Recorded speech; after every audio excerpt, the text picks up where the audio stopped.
Hey, what's going on? All right, so I think we should be all set up and ready now. About time. Sorry, I apologize if there's any delays or anything like that. I'm still getting used to this. I'm not used to streaming. Yeah, so basically, early on in my content career, probably about 3 years ago, after my first Kenshi video really took off, I decided I wanted to do a let's play, and I was doing it on Genesis at the time, and it was Kenshi Rise of the Dwarves. So basically, what I was doing is I was going through and I was creating like a dwarven empire, and it did really well. The problem was, it's about 7 episodes in,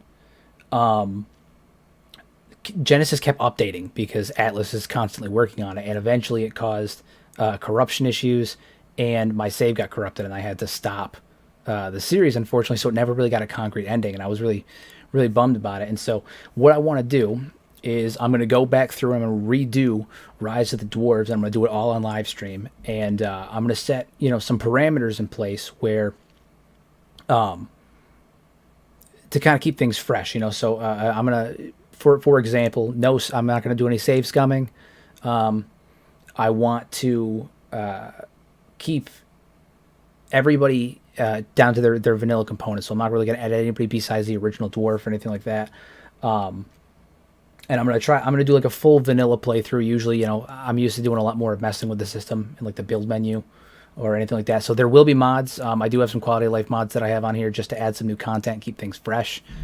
And I'm actually going to put together a collection, something a lot of people have been asking me to do since, for years now, is to put together a mod list. I'm actually going to put together a collection that after this video, after the stream is over, and I'm going to drop it in the description for the video, so you guys will be able to download my mod order and all my mods and everything, kind of play the same thing that I do. So I'm going to go ahead and get started, and oh, hold on, what we got here?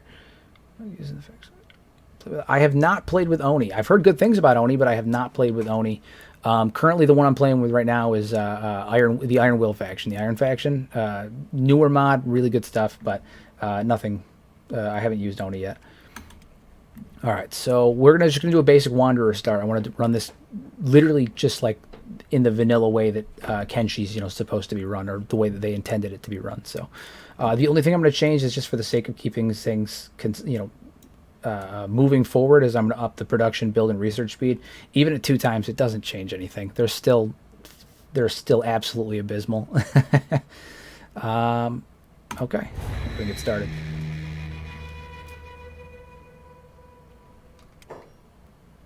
Oh, actually, I have played with the Oni mod before. It was in one of the original, in one of the original runs of Genesis. Was the Oni mod. They're based over in Venge, right? The ones that are they have the orb bodies, and they live in that tower in Venge.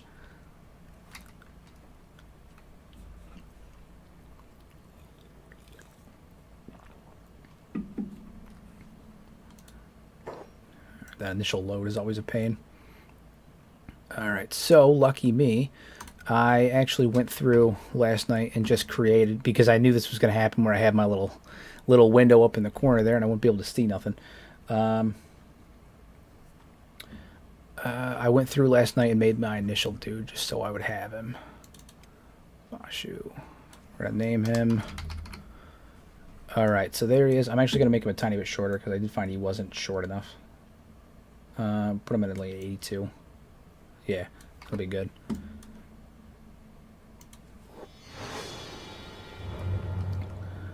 Alright, that initial load in is always a pain, so where am I going to start at?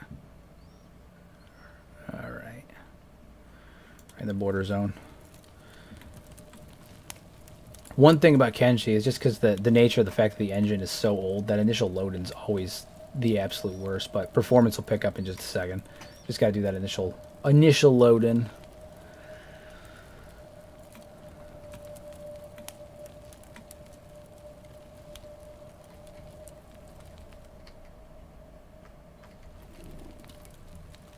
All right.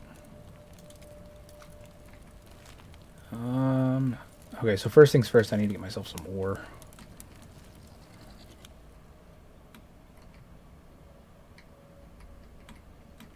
There we go.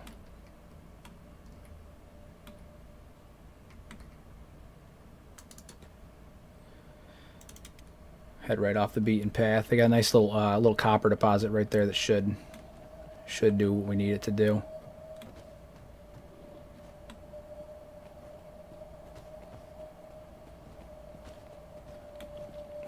There's one right, everybody always goes for the copper deposit right off of Squin, kind of right down here. That is not typically the one that I go for, just because, like, it's right on the path, right? So more often than not, what'll end up happening is you're sitting there, and the hungry bandits will come through, and they'll just kick your ass, or the slave mongers will come through, and they'll just kick your ass. So instead, I'm gonna. There's one right off the path here, just off of the hub, where you can get just up on top, kind of away from the main pathway, and that should, be much more viable.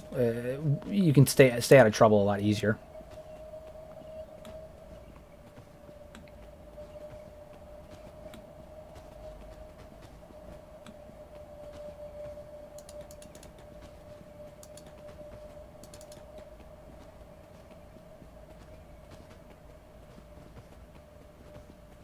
Get right up back here. Just have a mine, and then we're gonna speed things up here. Just long enough to get myself some intro gold, because right now with the Wanderer start, you don't start with any weapons, and that's not gonna work. I'm actually gonna, while I'm waiting for him to do that, I'm gonna up my controller settings a bit, move my mouse a bit faster. It's good.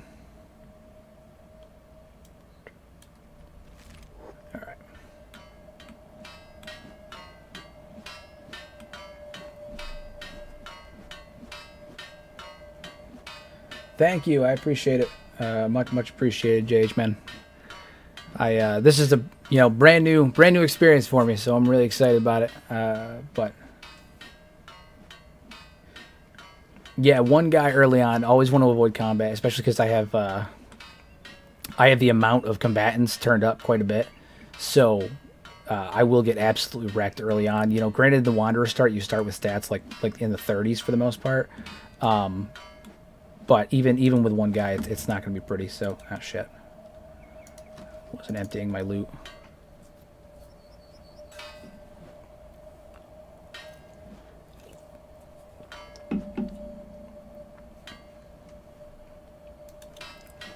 This is probably going to take a couple of runs back and forth. No, I'm not using Genesis or anything like that. I used Genesis for a long time, especially if you look at my earlier videos, like my Origin of the Hybrids video, Origin of the Shek. I used it for aesthetic reasons early on quite a bit, but the last year or two, I don't know. It went from being, in my opinion, what was a really solid overhaul, where it kind of complemented the game, and it still does that in a lot of ways, but it went from really complementing the game to kind of feeling cartoonish. I respect Atlas, and I think what they're doing is great, and I like that they're kind of collaborating with a lot of different creators and stuff like that, but I've kind of lost interest in Genesis the last year.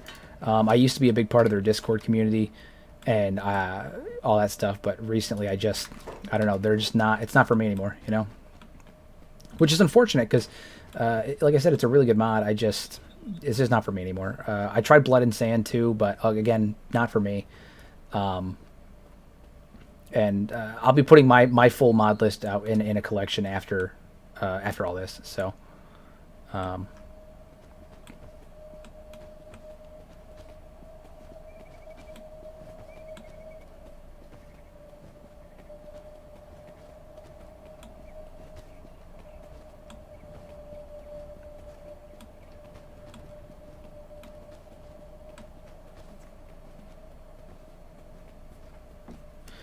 head on back here, sell all this nonsense.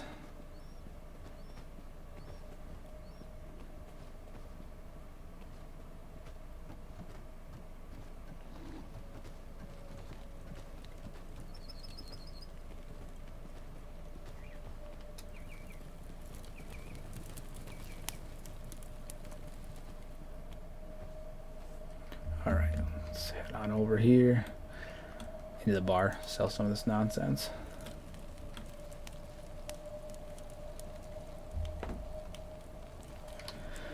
Why haven't I minded the Lone Shack offhand? In full transparency, as much as I run around here, I don't spend that much time at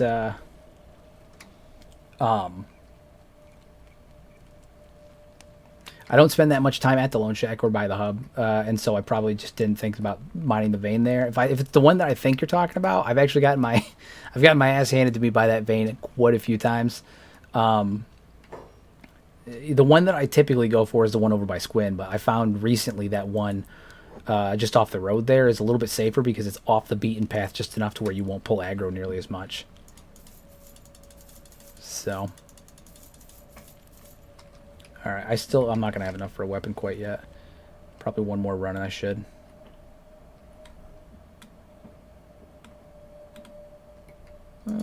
Yeah.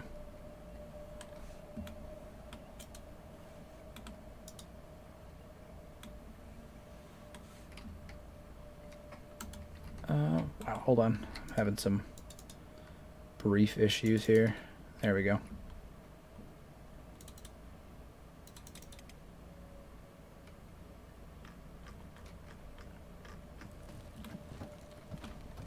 Fix my rotation speed. Hold on. I still have some of my settings set up for when I'm usually doing my my cinematic runs and all that stuff. I definitely still have Ironsides installed. Ironsides is one of my, it's a absolute necessity. I can't play without it. Hapless, the guy who made it, is a good friend of mine. Dude did stellar work. I mean, it's an absolutely fantastic mod. Can't play without it.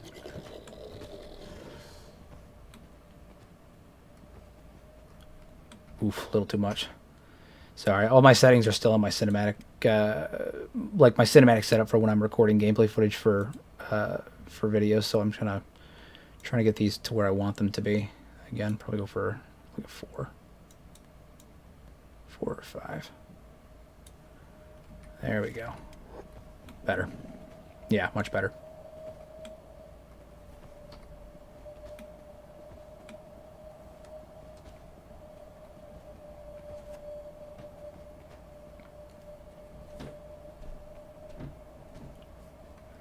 Yeah, the one that's up in Narcos Trap is an absolute monster. He's definitely a monster. I personally am a huge fan of Kenshi, the one that's based over in Squin, where you can get him for like 10,000 cats just by talking shit to him. That man he's an absolute unit, especially late game. Absolute unit. Dude is an absolute unit. Nah, man, Hapless did a great job putting together the Ironsides mod. I mean, it's such a fresh and unique idea. And he animated them so well. Like, the animations for them are just super clean. And then he actually, I don't know if a lot of people have seen it, but the same guy who made Ironsides Hapless actually made a custom companion with like a quest mod, and like interactive dialogue and stuff. He did, I mean, he super talented coder, super talented modder, animator, whole nine. I mean, he's really good at what he does.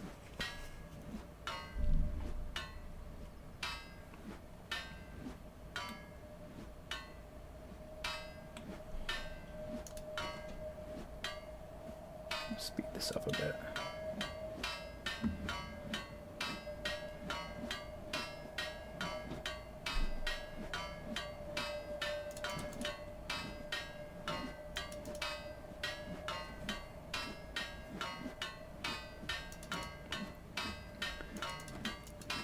Yeah, so like I said, I have all of the mods that I'm using in this particular playthrough, which is, they're all the same mods that I use when I record anyway. I'm gonna compile them into a collection. I'll link it down below so you guys can, enjoy my mod setup. The only thing that probably won't be in there is the Suki Reshade mod, because I use Suki V2. Not a huge fan of V3. I know a lot of people have recently said that V3 got fixed. When it first came out, it was not good. But when Suki V2 is one of my favorites. It's one that I've used from the very beginning. That's probably the only one that I won't include in the collection, obviously, because it's not on Steam, but everything else will be there. And then if you guys want to know how to use Suki V2, I actually have a graphical video that I put out a while ago that kind of walks through all of that. So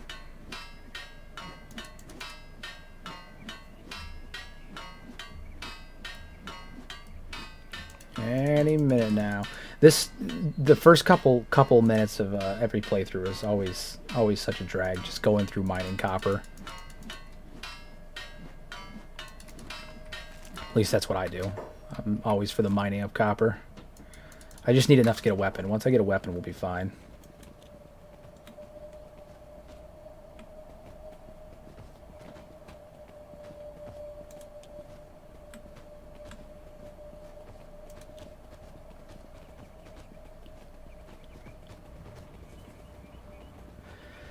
Yeah, copper mining. I mean, it's the easiest way to make money early on.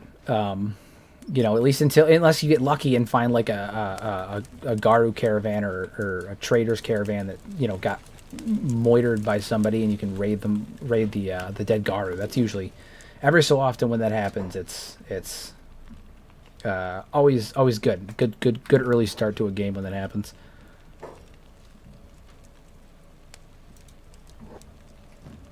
All right. Go through, sell all this. Nice. Sorry, how much do I got? I got 36.60. I have enough for anything. Something crappy probably, but I'll take anything's better than nothing. Hauling sun, that's gonna be too heavy for me to use effectively. I want to do something probably heavy, just because that's probably gonna be what I end up going with later. Blunt, I might end up going with a pickaxe. I'm not sure, just for the thematic symmetry, you know. Finding a caravan is definitely way more fun. You know, following one of them around and just kind of raiding bodies, or finding a caravan that has been raided and raiding the dead guard, like I said, is always a good way to get money early on. Typically what I'll do, I'll buy something crap, just really crappy. Typically what I do is I will actually go to, after I get my initial weapon and stuff like that, I will head down to the, yeah, Battle Pick is definitely what I'm going to go with.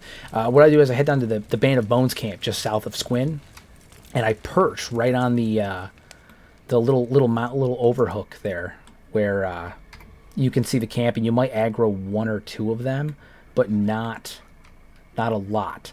And that's usually a good... Actually, you know what? Is there anybody I can recruit in that bar?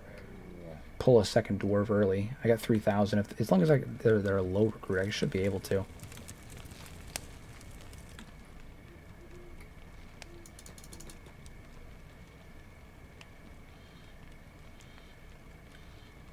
So to be honest, my frame rate actually, like, it's specifically because I'm streaming right now and I need to take a look at my setup for that right now. My frame rate is typically like 70, 80. If you've watched any of my videos, my frame rate is usually really good at max setting. It's just because I'm recording right now. Actually, I'll drop it down just because of that.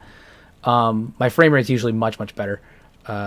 It's probably in large because of my shadow quality and all that stuff. We'll drop some of this down a little bit though. View distance down.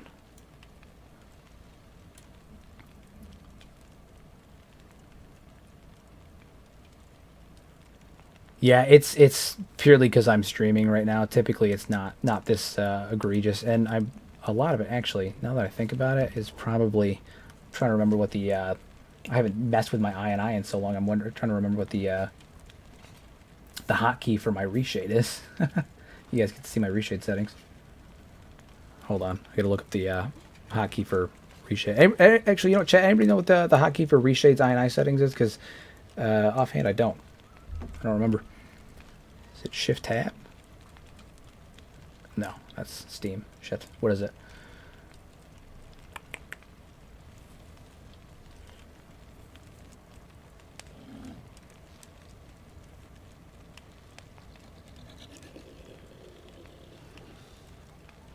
Key on Kenshi. Let's find out.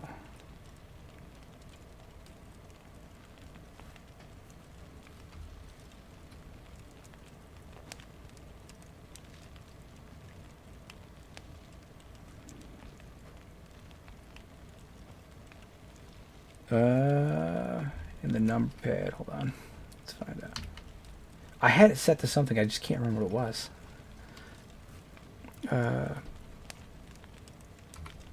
There we go, Shift F11. I got it, we're there. I'm gonna turn off my my EMB settings. And that should improve performance just a bit, although it will make my game look worse. Oof, I haven't played Kenshi looking like this in a while. There we go. Still a little messy, but better. Yeah, I haven't played Kenshi like this in a while.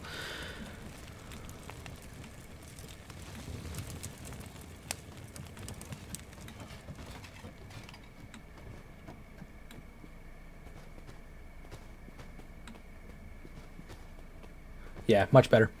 Still a little janky, but much, much better.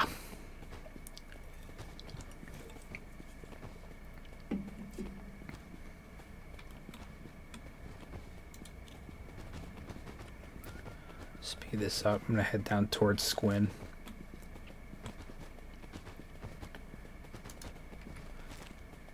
Specifically right now, I'm headed towards the way station just south of Squin where the Band of Bones is. I'm going to head down there, try to recruit somebody, and try to build a couple more numbers. So, Kenshi too. Typically, I don't have this kind of issue when I stream. You know, I've never done a live stream on this PC. I did experiment with it once several years ago with a PC that I had that had much worse hardware. But Kenshi specifically is difficult for streaming just because the Ogre engine's garbage. It's so bad. I can't wait for Kenshi 2 with the Unreal Engine. It's going to be so much better. It's going to be so much better. Welcome to all of those who have just joined. I appreciate you guys popping in to hang out.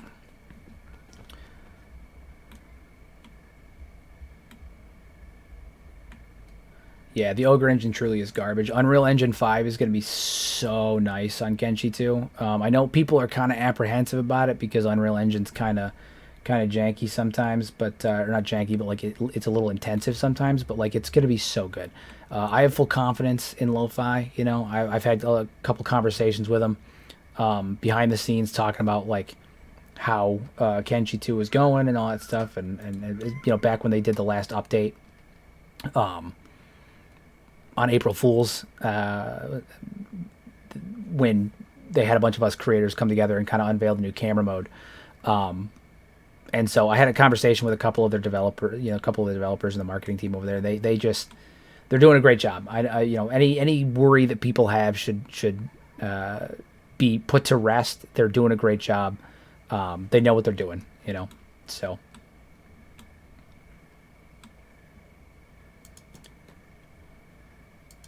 And head on into Squin.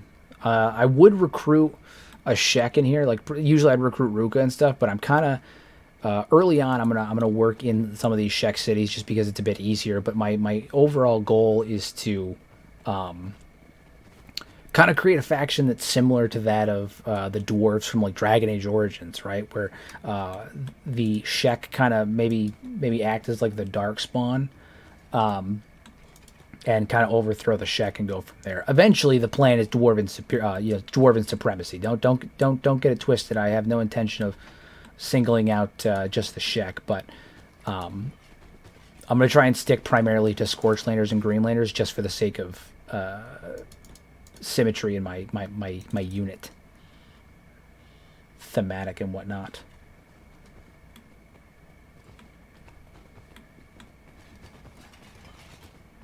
I think the boats in Kenshi 2, I think when Kenshi 2 comes out, so we don't have boats confirmed, but like it's kind of confirmed. It's literally in all of their concept art.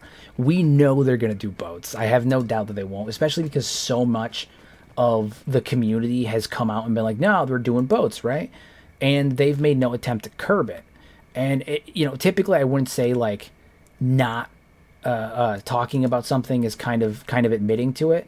But when you have so much of the community that is coming out and being like, hey, there's definitely going to be boats in Kenshi 2, and everyone's so excited about it, you'd think that if there wasn't going to be boats, they'd want to curb the expectations a little bit, because then if the game comes out and they're not there, people are going to be kind of pissed, right? Like, we all really want them. So, you know, I just... I'm really stoked for boats, and I hope that it's not just like a method of transportation. You know, I talked about this once before in one of my like what I hope happens in Kenshi 2 videos, but like I really hope that the boats are we get a mechanic almost like if anybody's ever played the Total War series, the ability to like raid other ships, right? Where like the ships, you know, dock next to each other and you can jump on the ship and like have your guys like fight on the ships, right? That maybe that's a little bit too much. Maybe that's a little too intensive, or maybe, you know, it's kind of a pipe dream, but like the potential is there and it could be so good if it's done right.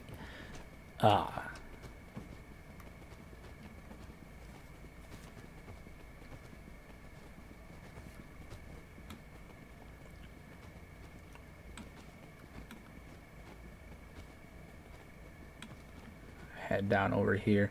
So we're gonna head into that way station right over here.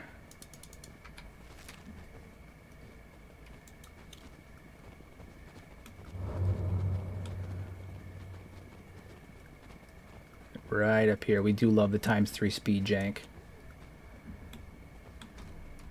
I said I wanted to go into the way station, not behind the way station.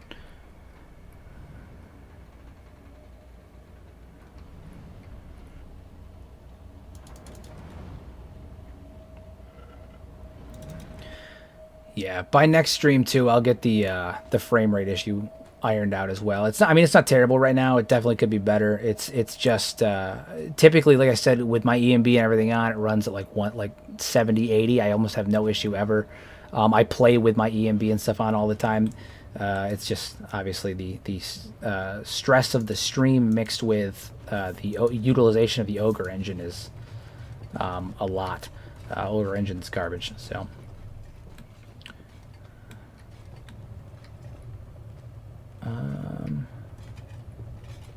Let's see. Anybody here that bar thugs?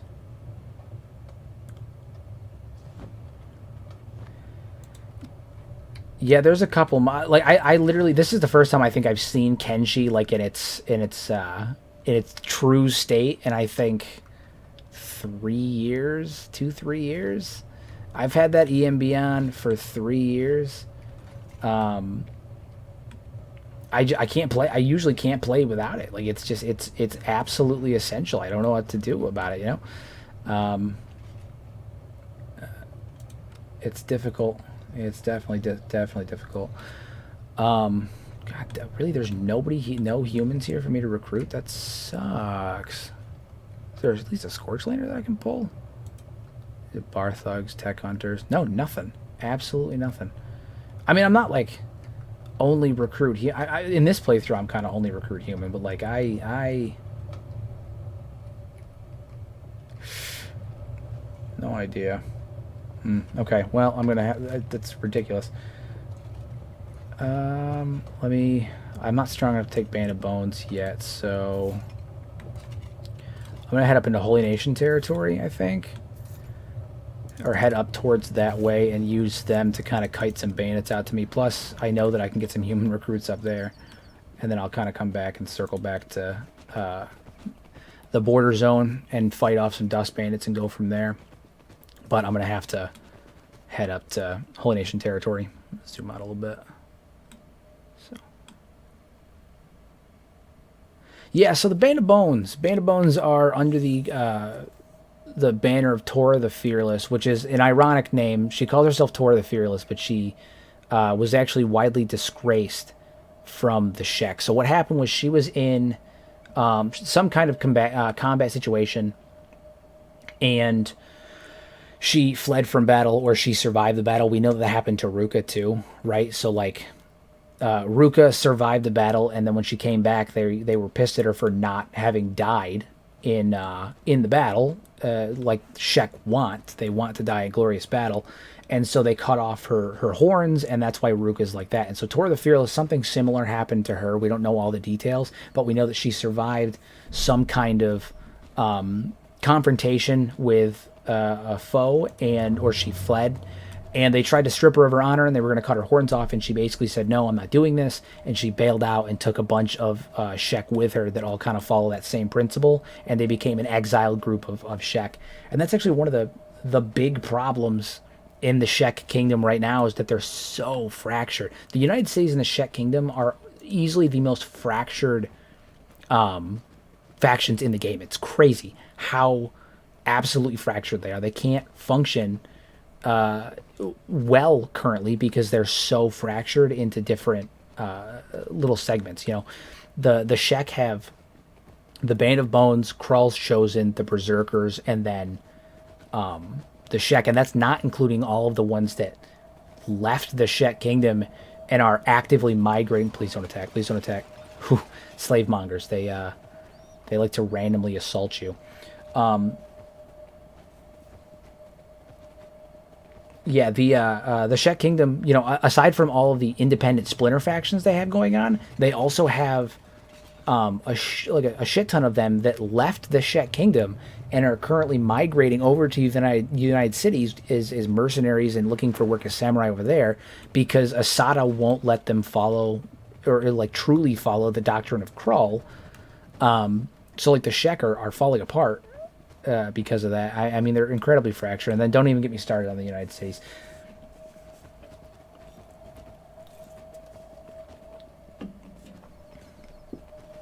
Don't get me wrong. I would say the Shek are probably my favorite faction, but like the Shek are my favorite faction in terms of race and faction. Shek are easily my favorite, probably followed immediately by the Second Empire Legion, just because I think that they're so interesting. But I also have to acknowledge that the Shek, they are not looking good, and they probably ain't going to be around very much longer. And the same goes for the United Cities. I mean, the only difference with the United Cities is that I don't really like them. I've always been more of a Shek Kingdom kind of guy. I think the United Cities are one of the most abhorrent factions in the game. I don't really like their aesthetic. I don't like their type, like their system, because I mean they're based on feudal Japan, right? And so like I like the idea that they were going for with like the samurai states and everything, and they're supposed to be based on feudal Japan where the daimios have all the power. So like thematically it makes sense, but like I just don't like them. I just don't like them. The nobles are pain in the ass. You know, I want to feel bad for the peasants and like help the peasants, but like they just try to kill everything in their sight. Like they are trying to do a rebellion against the government that they don't like, but they turn into highwaymen. They're basically just bandits. I mean, I don't know. All hail the crab. Everybody just sign up with the crab raiders. All hail the crabs.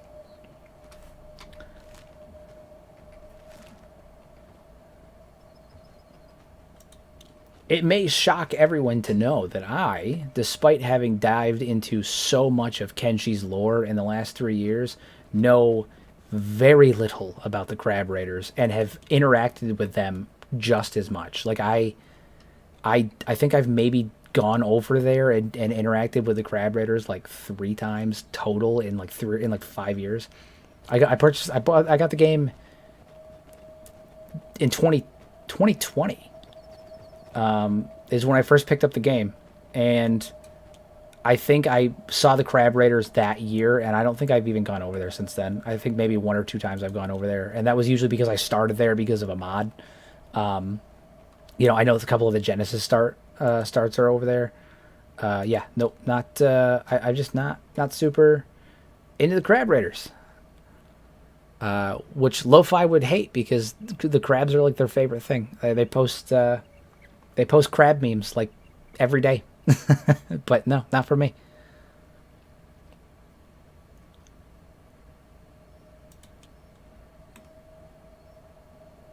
Jesus Christ. Yeah, I definitely have to get the frame rate fully worked out by the next stream. It's not terrible, like it's playable right now, but I'll get it figured out next stream.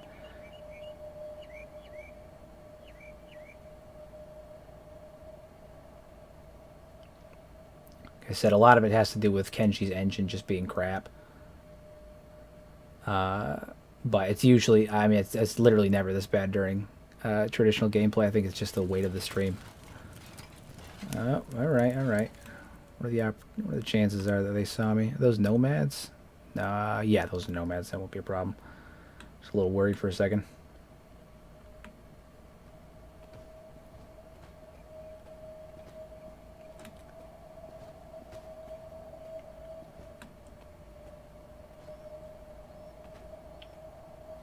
Well, like I said, the frame rate thing, it never happens. I've literally never had Kenshi play like this before. I think it's just the weight of the stream mixed with the engine. Because typically with my EMB, I'm running it like 75. This is abysmal. But you know, to each their own. I'm not in a position to complain currently, so we'll get it figured out next go round. No big deal.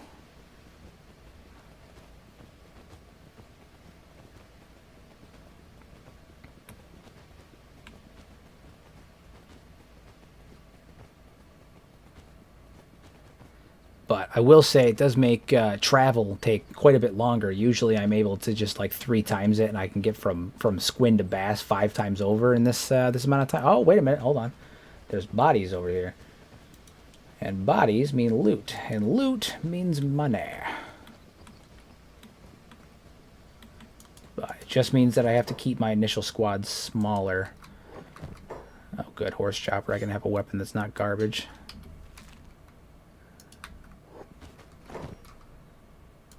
We'll take some of this extra stuff to sell. But yeah, no, I fully understand why the peasants of the United Cities are the oh shit. What are those triangle bandits? Those are from the weapon dissemination mod. And I am outnumbered. Yeah, okay. I'm gonna need to make a run for stack before they damage my legs. Oh yeah. Yeah, they're coming in hot.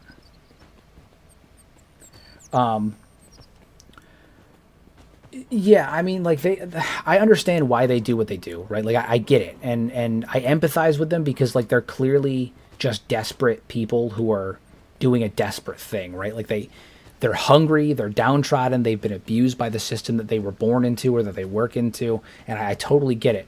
But I mean, they've essentially become highwaymen.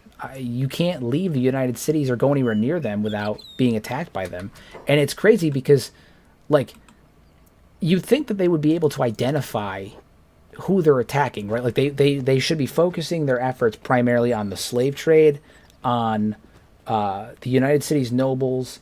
They would focus on the samurai, like people who actually have like a dog in the fight, like they actually have anything to do with what the problem is. But instead, they focus on they just act like highwaymen and they attack everybody. It kind of undercuts what their mission is, and it's hard for me to feel bad for them when they're actively making the choice to be shitey, because they have bad luck. Like I get it, but you know, it's just you know, it's difficult to empathize with them to the point where I don't murder them when I see them.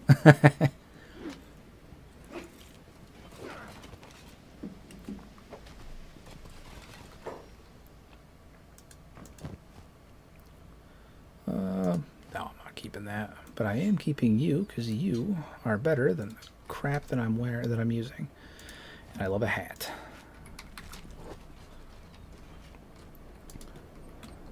We'll keep the squad smaller for now until we get the frame rate sorted out next go round, which shouldn't be too hard. But I'm gonna get my ass over here and get some food because I'm gonna run out eventually. Start looting some of these boys.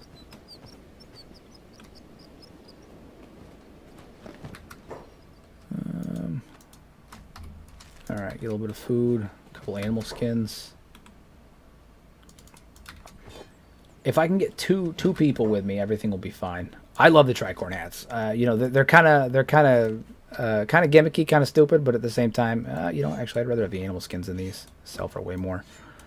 They're kind of gimmicky and stupid, but they just remind me of Hancock from Fallout 4, and Hancock was like one of my favorite characters in Fallout 4. So like, I can't not wear the tricorn hat. A little bit more food. Did I take the bones too? The teeth too? No, okay. Literally never take the teeth. Alright, we're going to take you, and then I'm actually going to help Whoever's fighting. Who are you? What are you, a tech hunter? Just a drifter.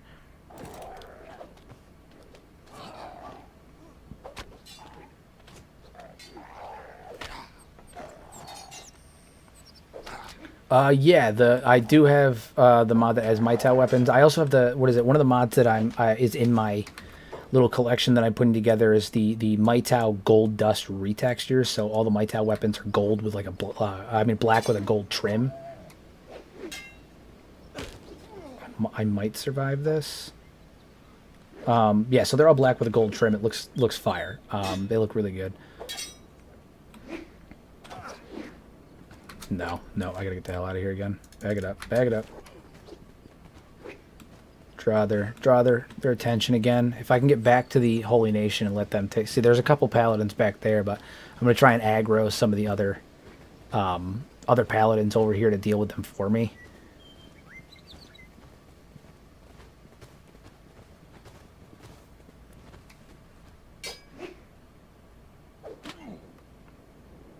Yeah.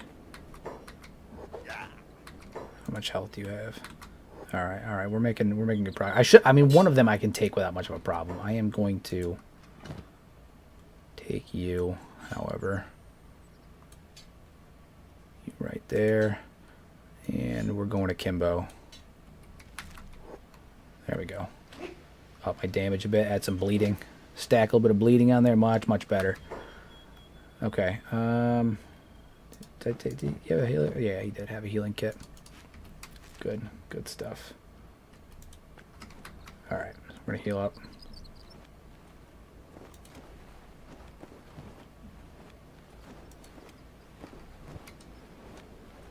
I really hope dual wielding is a thing in Kenshi 2. That would be absolutely fire. I would love to see them implement a proper dual wielding system. I admittedly do not foresee it happening, but I hope it is. You know, I want to see. So, like they mentioned that there's going to be a bigger emphasis on range. I don't think that means that like range is going to be the new meta. Not that range is not kind of currently the meta, because if you do a proper range build in this in Kenshi, it's absolutely fucking menacing. But they did mention that range was going to be in the new meta, and they were revamping range to be more realistic, and not realistic, but like more viable. You know, because early game range is kind of garbage. It's not until later when you start getting like the really big weapons and the really good ones. And so I'm thinking, yeah, that's what I'm thinking, is a cover system.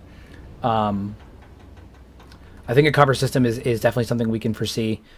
And I also think a cover system would be good because it would make sieges more interesting. Because like right now, you know, they brought up before, one of the issues with Kenshi 1 is that but when you get late game, the game basically boils down to enemies attack base, harpoon turrets absolutely shred enemies, bodies pile up outside, go send someone out to clean up the flies. You know, there's not really a good late game in terms of defending your base. And so I think a cover system would really rectify a lot of that, because all of a sudden you have enemies that are outside taking cover. Your boons can't hit them anymore. You have to send people out, and then you have like a battlefield on the in front of your base that you have to attend to, you know? Some water.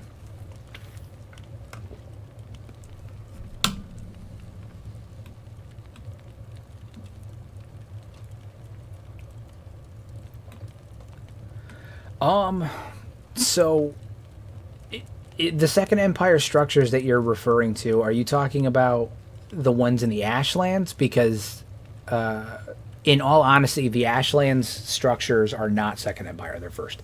The capital of the First Empire was very likely the Ashlands as well. Not somewhere else. Like, it was likely there too.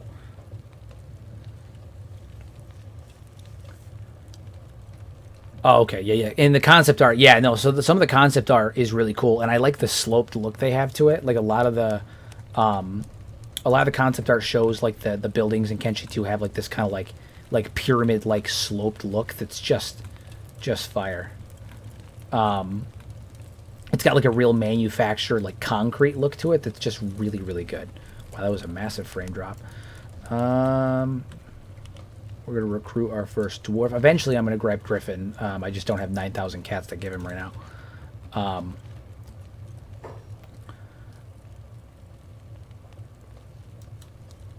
Yeah, we're going to welcome you aboard. Same deal. I'm not going to edit her at all. I'm just going to drop her height down so she is one of us. But I got to make her a little wider so she's not a hobbit. Good to go. All right, so we got our second dwarf. And her name is Truth. And, you know, actually, I have him going to Kimbo right now, but I can't afford to be stingy with my weapons. So we're going to put that right there. And over here.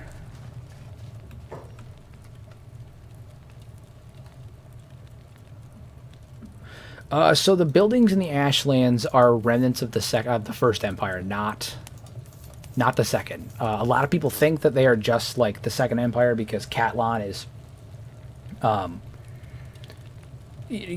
there, so they're like, oh, this must be all set with what the second Empire looked like. But that's really not true.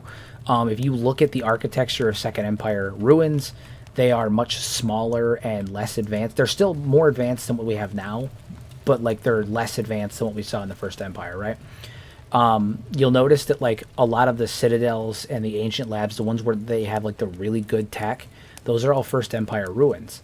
The Second Empire, in all honesty, built themselves on the bones of the first. And I mean that quite literally in that they set up shop in the actual ruins of the capital of the First Empire. And it also makes sense because the missile that Stobe deflected is in perfect spot to shoot, or whatever. I don't know if he deflected it, but the missile that he stopped, that is nearby his corpse, is in the perfect spot to shoot off towards the Ashlands. I mean, it's literally in the perfect spot for it. So, you know, in all likelihood, the Second Empire built their base of operations in the same location that the First Empire had made their capital, and they built it on the bones. The space elevator, you know, we weren't able to confirm 100% that it was a space elevator until the new camera mode came out. First thing I did was go right to the Ashlands and look at it, and that thing goes all the way up. Like, the new camera mode lets you, like, look up like this. So, like, literally the first thing I did was go to the Ashlands and look straight up, and it goes all the way up. So, definitely a space elevator. They knew what they were doing when they made it. There's no way they didn't. I mean, why would they put it all the way up like that if they didn't know what they were doing? So they knew what they were doing when they made a space elevator. All right, we have 2 guys now, so I'm gonna see if I can head out this way and aggro a couple more guys and get Truth here trained up a bit more. Give her some proper training.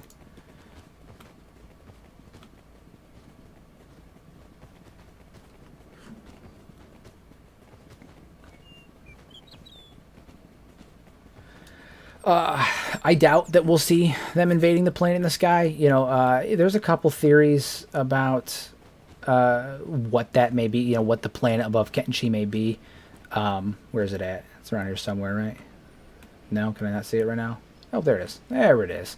You know, there's a couple theories about it. I theorize that might be the planet that the humans came from, but also they could be a spacefaring civilization. They could be anywhere. You know. Who knows? Sorry, I have, chat open on my phone over here so I can see it because I had to shut my second monitor down because my monitor's not the same size. And so it was screwing with my camera up in the corner there, so I had to shut the other one down. But I have chat open over here. Yeah, I definitely want to see a better use of weather and biomes, and I think that with the Unreal Engine, they're in a much better position to do that, just because particle effects are much easier to... There we go, Hungry Bandits. Okay, so I don't think I can take all of them, but if I can head back this way, kind of lure them back towards and kite them to stack. Yeah, the Unreal Engine's way better for particle effects, so... there is a much higher chance of seeing, you know, cooler weathers. Like, for instance, in Kenshi's game files, there is a weather effect for a fire tornado, and someone had Brent brought up that it wasn't implemented because it conflicts with another one of the weather types. But in all honesty, Kenshi's just not really good at particle effects. The Ogre engine's garbage for it. So it's not going to be active. A fire tornado sounds really cool, but if you implemented it in Kenshi, it would look like crap. Have you seen the actual fire in Kenshi? It doesn't look good. But with Unreal Engine, we're going to see a huge uptick in. Oh shit! I stopped sooner than I expected to. Gotta get a little bit closer. We're going to see an uptick in particle effects just because of the way that Unreal Engine works, and so it'll be able to handle more. And come on, is that enough? Yes. All right, they're coming. So we're going to stand out here, hold our ground for a bit. The Paladin should save us if we get dropped and heal us, so I don't have to worry about that. And in the worst case, we can go back to the inn and heal up. But like I said, I'm not going to save scum on this, so I want to create like a canon narrative, right? So if a character dies, it's canon. Character's dead, we're gonna bury his ass, and that's the end of it. We'll add it to the story. No save scumming, so fingers crossed. But yeah, so hopefully we'll see a better use of particle effects.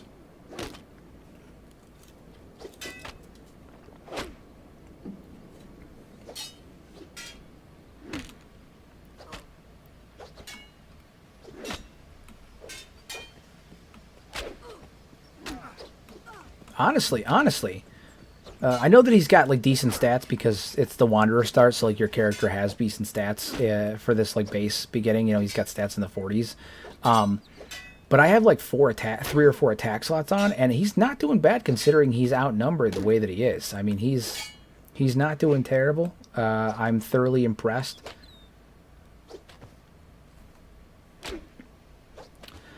I'm super on the fence about survival mode, and like survival mode, like concepts and stuff like that about it. Like, I like the idea of it being toggleable, for people who want that added challenge. But like not all the time. I definitely don't think it should be a mandatory thing. I think it should definitely be toggleable. Like, especially for someone like me who makes content on Kenshi, and I frequently have to like go to super dangerous areas in the game to get footage of like the Ashlands and stuff like that. It would be really annoying if like I had a hard time getting to the Ashlands and surviving the Ashlands because I ran out of food on the way there. Like it would be super frustrating. Or like you got dehydrated on the way there and they fucking died. That would suck. But I think if they made it toggleable, I would love to play with it sometimes. Not all the time, sometimes. How's she doing? Is she bleeding out or anything? No, she's just a little messed up. All right, we'll keep going. Yeah, toggle ability is definitely key. Definitely key. Yeah, the new ragdolls are going to be cool too. The new physics engine, they built it from like the ground up, looks really good. Every test that we've seen of it just looks good.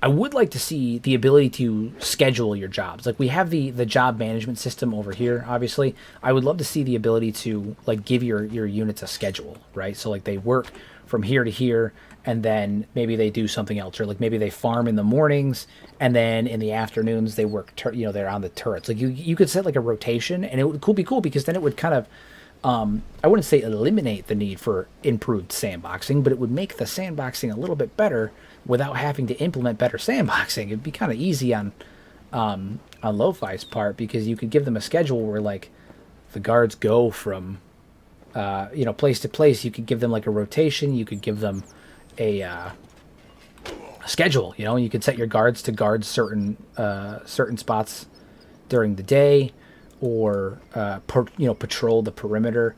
I definitely think scheduling would be a good idea. And what game does this game scheduling really well is Going Medieval. Not a game that I see talked about an awful lot, which is unfortunate because it's such a good game.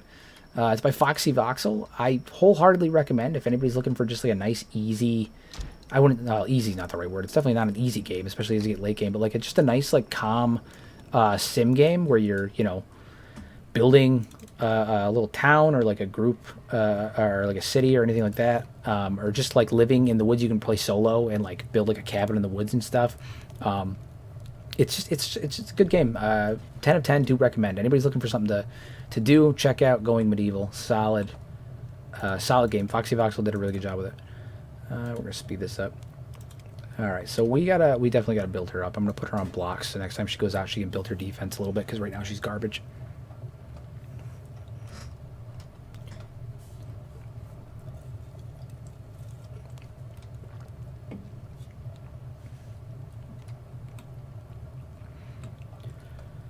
I would like to see a,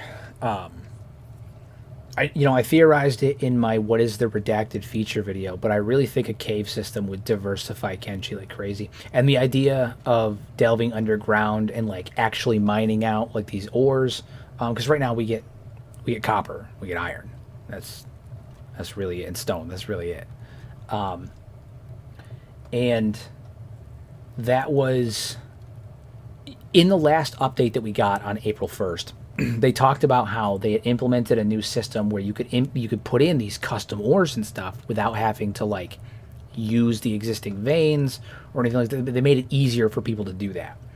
And so my hope is, and like you could use these things for custom crafting materials and stuff like that. So my hope is that the redacted feature is caves, and that mining will take a better precedence on, in the cave system. And also, I want to see like treasure hunting, digging stuff up from like the First Empire, like pieces of tech from the First Empire, digging that stuff up and selling that. Like, you could be a proper tech hunter. Right now, being a tech hunter is basically go to ancient base, open door, fight mechanized spider, because it's always a fucking mechanized spider, and then if you survive, you might get a few thousand cats for your troubles, but that's about it. It's not a super fleshed out line of work. And then the worst part is, like, I've always wanted to like run like like an antiquities shop, right? So like you go out and you find all these valuables, you come back to your base or your building that you've bought in a town, you open, put a shop down, you sell the stuff, and then people come in and they buy like your ancient tech and stuff like that. They don't fucking buy the ancient tech. The only thing that people are really interested in buying in Kenshi is first aid kits and food. So like you can make a McDonald's, you can make a restaurant, and that'll do really well profitability wise, and you can make a good amount of cats doing that. But like, if you want to sell your tech, it's not as viable to have like an automated system like that. And from a making money standpoint, it's not the most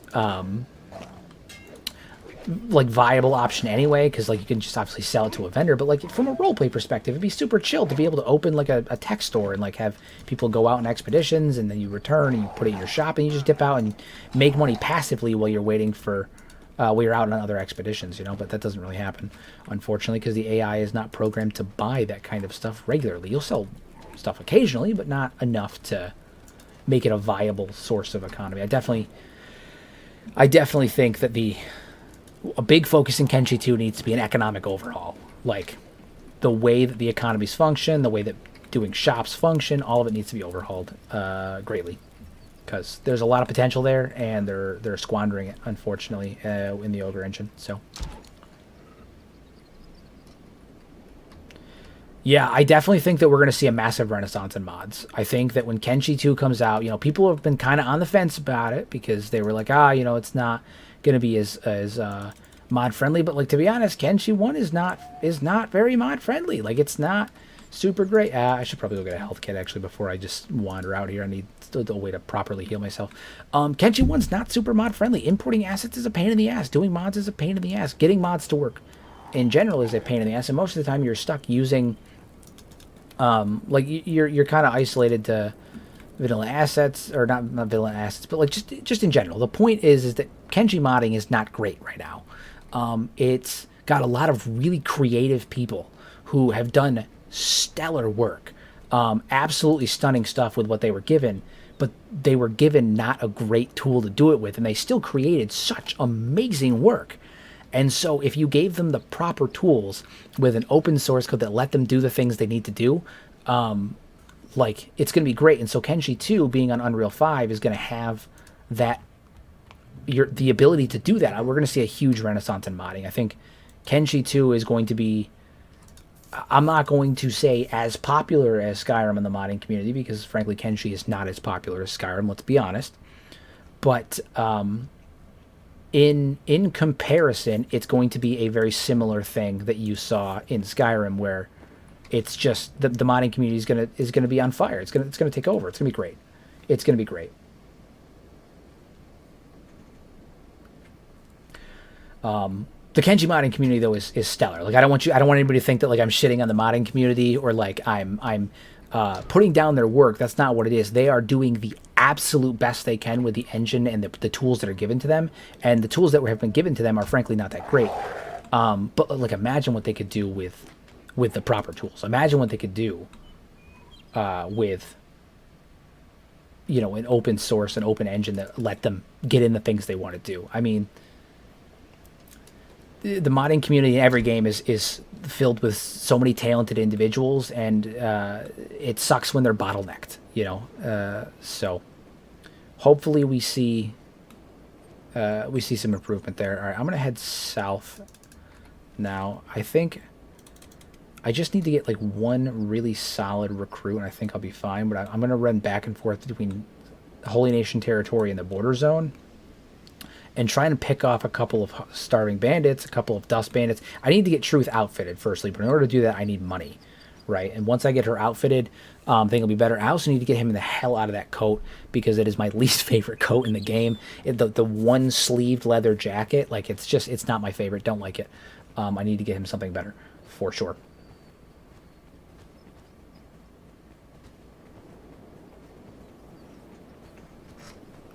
Yeah, I mean, like Kenshi's origin story is a perfect example of why I think Kenshi 2 is going to have such an amazing modding community. The game was made by one guy over 12 years. Look, like one dude did this. Granted, he got a team like a couple of, I think like 6 years in after a crowdfunding thing, but like for the most part, he did this on his own. And so there's an entire community of people out there who are more than capable of doing the same thing, and they're going to be jamming that stuff into Kenshi 2. It's going to be fucking awesome. It's going to be just awesome. Absolutely awesome.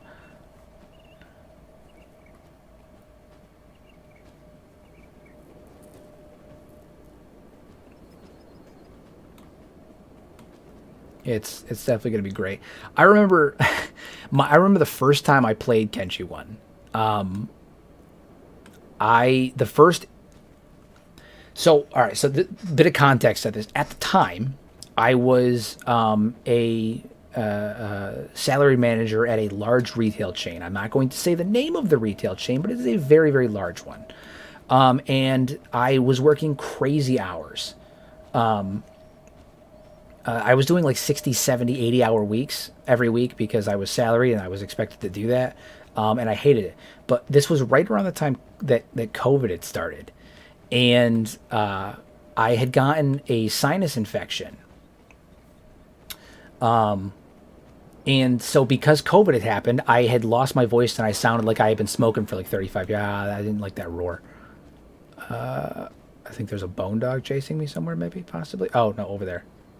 Yeah, so I sounded like I've been smoking for like 35 years, right? Like I was walking around. I told my wife, I was like, call me champagne. I've been smoking for 35 years. I haven't bought my coffee since 1975. I just go to the store and jam in a sandwich baggie in my purse. And so I went to work that day, and I went to go through the check-in. Excuse me. I went to go through the check-in to like you had to do this like little checklist where like, have you traveled in this long? Have you done this? Have you done that? Are you dying? Have you caught the syphilides? And I went in and they heard my voice and my boss immediately sent me home. And I ended up getting pulled out of work for 2 weeks. And so I was talking to my buddy John, who is the other voice in my Nugget Mafia video. And he recommended Kenshi to me. He'd been talking about it for like 6 months. And so I was like, you know what? I have some extra cash on me. I got 2 weeks to burn. My kids hadn't been born at this point. This was like a year or two before my kids were born. That was about a year and change before my kids were born. And So it was just me and my wife, and I was, I got 2 weeks to burn.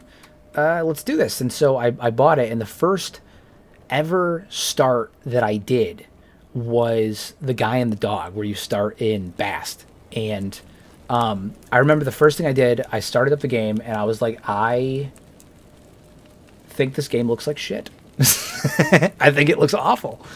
And I had such a hard time figuring out the controls because there is no tutorial. This is Kenshi. You don't get a tutorial here. You get murdered 40 times until you figure it. You either get good or get out. So I got absolutely wrecked by the Holy Nation. I got caught between the Holy Nation and the United Cities fighting in Bast, and I got wrecked. They killed me. They killed my dog. It was the absolute worst thing I've ever experienced. And I was like, I fucking hate this game. Never again. And so the next day, I tried it again, and that's when I started in the hub. I did the Wanderer playthrough, and that was it, man. I don't know. Once I had a start where I didn't get absolutely murdered first thing within the first 5 minutes, because I definitely got absolutely wrecked. But as soon as I didn't get wrecked within the first 5 seconds, I fell in love, man. And so I hope Kenshi 2 captures that same magic. I hope that they create an experience where I hate it at first, and then I absolutely adore it once I figure out what the hell I'm doing. And I think I sunk within 6 months. I remember within 6 months, I had Kenshi running on my computer and had been playing it so much that I averaged out my total time on Steam, and it equated to like 2 months. So within 6 months, I had been playing it for 2 of them. And I was both super proud and also felt like I had wasted my fucking life.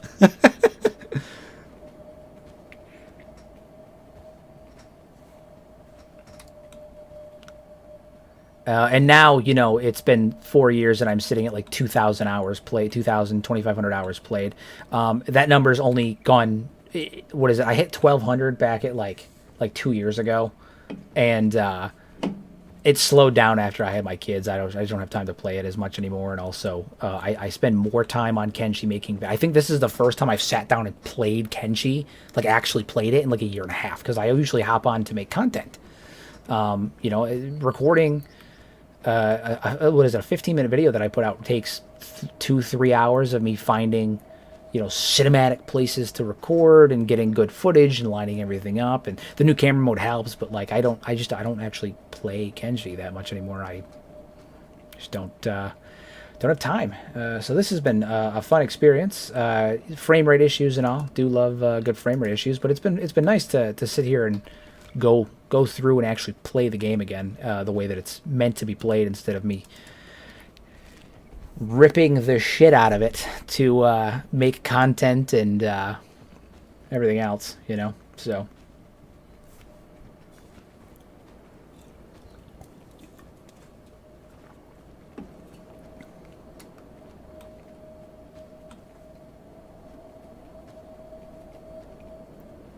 I won't plug too much, but I did bring up the other day, and I'll bring it up one more time. I did initiate channel membership on the channel as well the other day. I talked about it a tiny bit.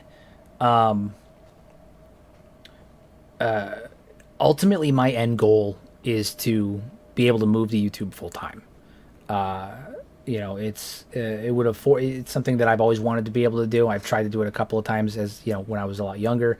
This channel I've had, I would say, good success with, or tremendous success with, especially comparatively.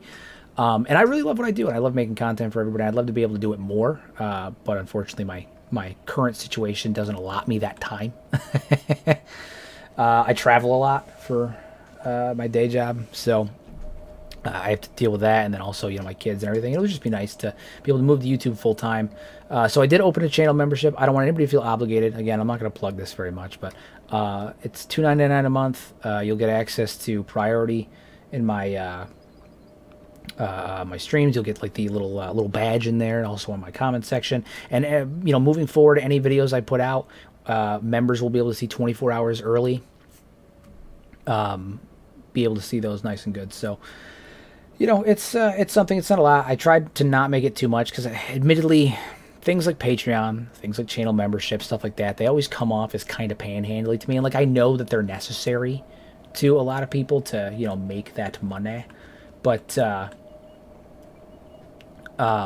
it always just kind of comes off as panhandly to me. Like, please send me money. At least with the membership, I feel like it's more of a transactional thing. Like you're supporting me and giving me the ability to make more content, so it feels a little bit better. But you know, luckily, I will say, lucky for me, I don't work retail anymore. After what I think like 3 or 4 months after that situation, I had worked for that company for 5 years. Shortly after that, my introduction to Kenshi, not related, I left. I don't work there anymore. I left. That noise. No, never again. I'll do a lot of things. I'll never work retail again. My current job is a lot more hoity-toity, I guess you could say. It's a lot more white collar. So, but the downside of that is that it's a lot more traveling. I spend time away from my family that I don't necessarily want to spend away from them, and stuff like that. But to each their own.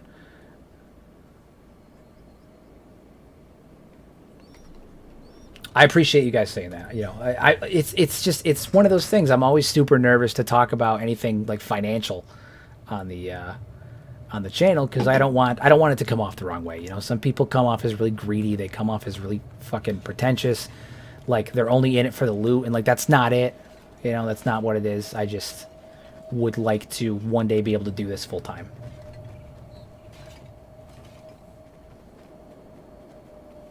So. And in order to do that, I need to meet a certain threshold. I have to be able to, provide for my family. So, I'll get off that spiel. I just, brief plug. So I appreciate it. And, anything anybody does is much appreciated. And, thank you for tuning in. So, I'm already really happy with the turnout on this. I was halfway expecting to hop on here and have literally nobody, or like 2 people, or like 1 person, and one of them would be my chat mod the entire time. By the way, huge thank you to Stream SG. Him and I have been buddies for years. He's actually in my Elden Ring video. Not that many people saw the Elden Ring video because the algorithm fucking hates my non-Kenshi content. But I appreciate you, man, for jumping in and moderating my chat and helping me out. So. As always, you my boy.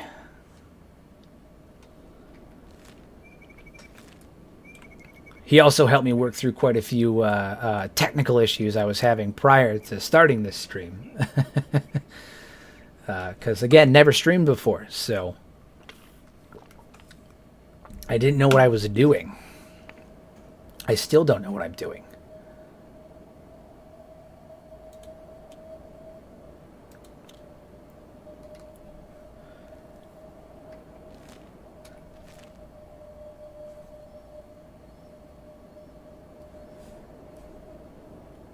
I do like bringing Kenshi to the masses, and I do. I wouldn't say I enjoy desensitizing the youth because that comes off incredibly weird to say out loud. But that's what Kenshi does. It beats you into submission. You either quit while you're crying, or you keep trying until eventually you're basically a shack. Because Kenshi, it fucking ruins you, man. It's really funny because the longer you play, I feel like you start to lose touch with how difficult Kenshi really is. But I remember that new player experience. It's such a pain in the ass. Especially like when you don't, because there is no tutorial. Like there's nothing in Kenshi that explains the systems to you. And that's fine. I think it should stay that way. This is the kind of game where you got to hop in, man. You just got to hop in and figure that shit out. But like it doesn't explain anything to you. And so, like, I remember I was running around, and I was like, John, what is this strength stat? What does this do? And he's like, pick up a corpse and run around for a while. It's a good move. Just do it.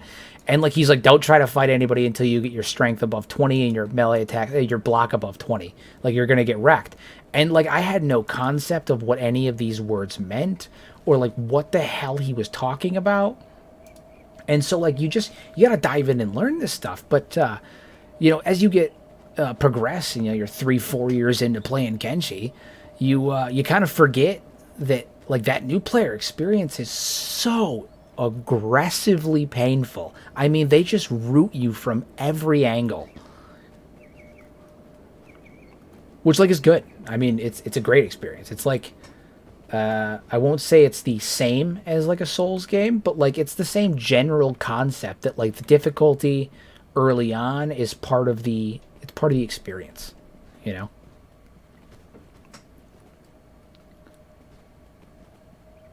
Gonna head down here. I'm gonna try very carefully to kite in like one band of bones, right? That's like my go-to strategy is to kite in like one band of bones at a time. Come on. Typically I can get one up here and then right there. That's the overhook. So I'll get like right up here. And that'll kite in like one or two. I'm sorry if you guys heard that thud. I have creaky floors. I'm in the basement. There we go. Okay, so I'll kite one in. And I'll set my guys to hold.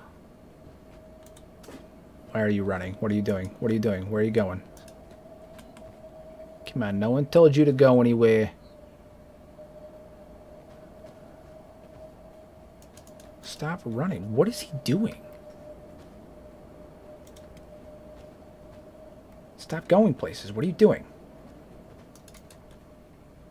Ditching resources. Oh, there's a fucking campfire nearby. That's what it is. Okay.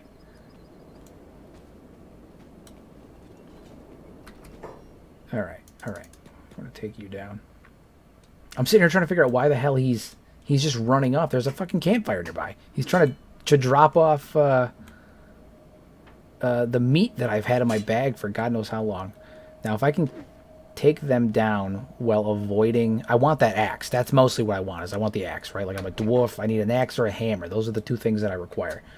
Yeah, okay.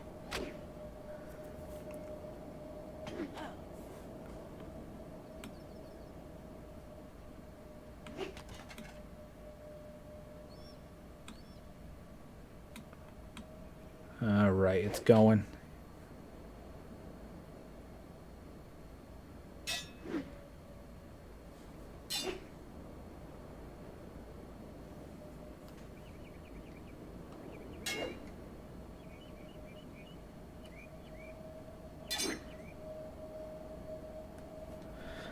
Alright.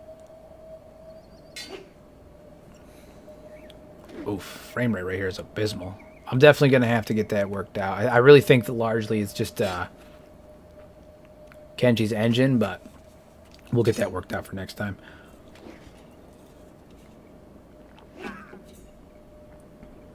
Yeah, so that's a it's from the weapon dissemination mod. It adds in these really badass axes that the Shek use. Some of the Banded Bones use and stuff. And I personally, I don't remember exactly what it's called. I will. There we go. Okay, so he's down. We're gonna take that. Nope, stop it. That is not what I told you to do. I told you to search that body.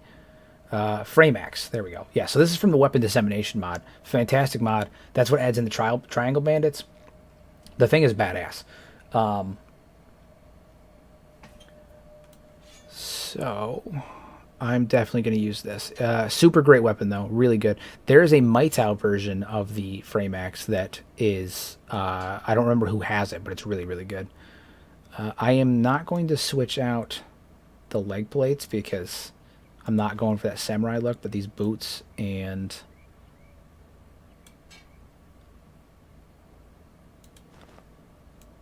come on, you goddammit. There we go. There we go. Alright, so we've got that taken care of. Alright, so next thing is to get her outfitted. Actually, you know what? I am going to give her the pants just because I need something. Dude, oh my god, he's really, really going for the... Can I switch the AI off? He said stop doing that. He's going to get himself killed. AI ditch items. Yeah, turn that shit right off. Dude's gonna get himself killed. All right, take those pants. You need to not look like a fool.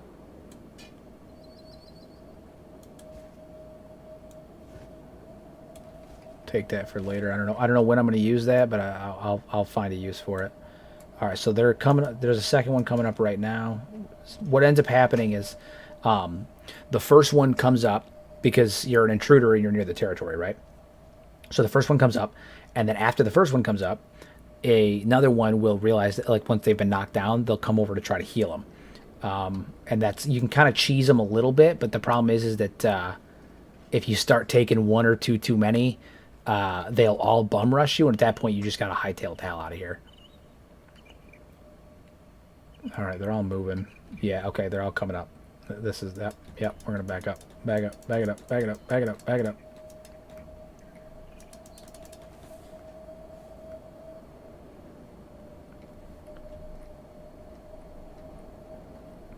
Come in, come in, come in.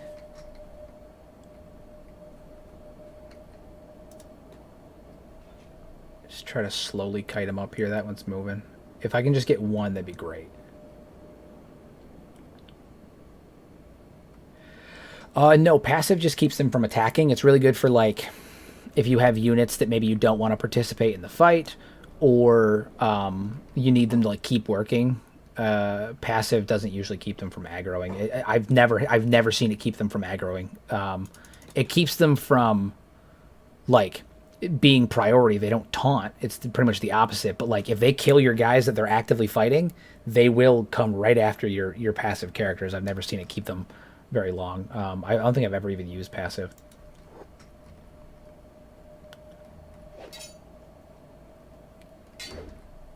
So it just takes priority off them, but it doesn't hold them for very long. It just means that they won't be priority targets. Yeah, they're swarming me. I want to take that hacker, though, for her.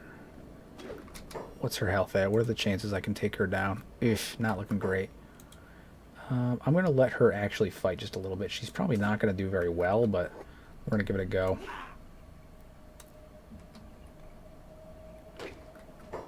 Alright, yeah, we got to get the hell out of here.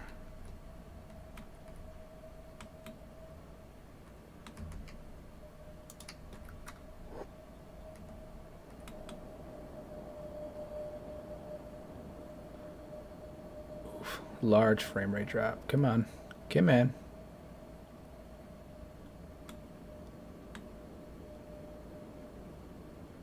Oof, really bad.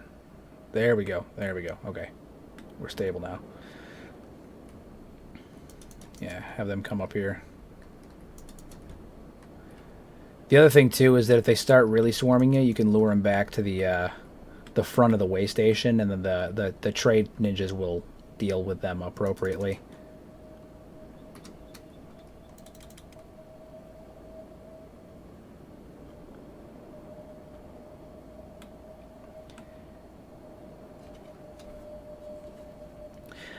Yeah, minor freeze. We'll get that sorted.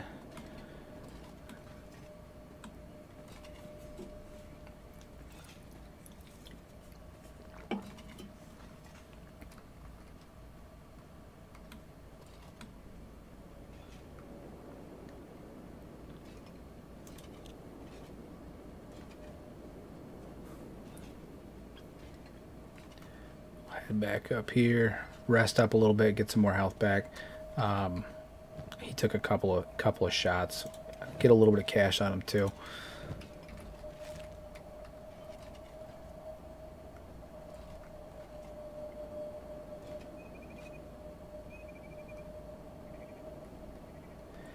I don't necessarily know if it's a VRAM leak issue. Literally, so the engine that Kenshi runs on is the Ogre engine. And the Ogre engine, when Kenshi started development, right, 12 years prior to its 2018 release, it was already an outdated engine. The engine is abysmally old. I mean, it's literally like, it's just bad. It's not a very up-to-date engine. So you end up with a lot of bloating issues. You end up with it's just not very well optimized, and it has nothing to do with the developers. You know, like, a lot of people, they will wrongfully critique the team over at Lo-Fi and Chris and be like, you guys gotta, like, okay, so backtrack. When Kenshi 2 first got announced, one of the big criticisms that Kenshi 2 faced was that people were complaining that Kenshi, how are you going to make Kenshi 2? Kenshi 1's not even finished. That's not true. Kenshi 1 is very much finished. What you're complaining about are the bugs, and the bugs are not the byproduct of the game not being finished. They are the result of Kenshi's engine being old as sin. It's not a good code language. It's not a good, everything about it is bad, right? The fact that we have a game that is relatively stable, that is playable, and that, again, I know that it may not seem like it, that for me usually plays at like 75 FPS when I'm not streaming, is fucking fantastic. I think I've maybe, my game has crashed maybe 3 times in the last 2 years. It's a very stable game. It has bugs, but the bugs are not the fault of the developers. It's the fact that the engine is abysmally old. It's just a bad engine, you know. It's just one of those things, you know. People need to chill out. But you know, it's again, it's not a VRAM issue as much as just the engine is just garbage. Yeah, I know there are games that have come out recently where I can't even play them for 2 hours without a fucking crash. I've played Kenshi for hours. I've had Kenshi running for like the entire day and never had a crash. You know, I boot up Skyrim with no mods, and within 2 hours I have a fucking crash. So, I'm especially ecstatic that, you know, because originally Kenshi 2 was announced for Unreal 4, and when Unreal 5 came out, I think like 6 months later, like it was they announced Kenshi 2 is moving to Unreal 4. 6 months later, Unreal 5 got announced with that beautiful trailer from Keanu Reeves with the Matrix trailer, right? And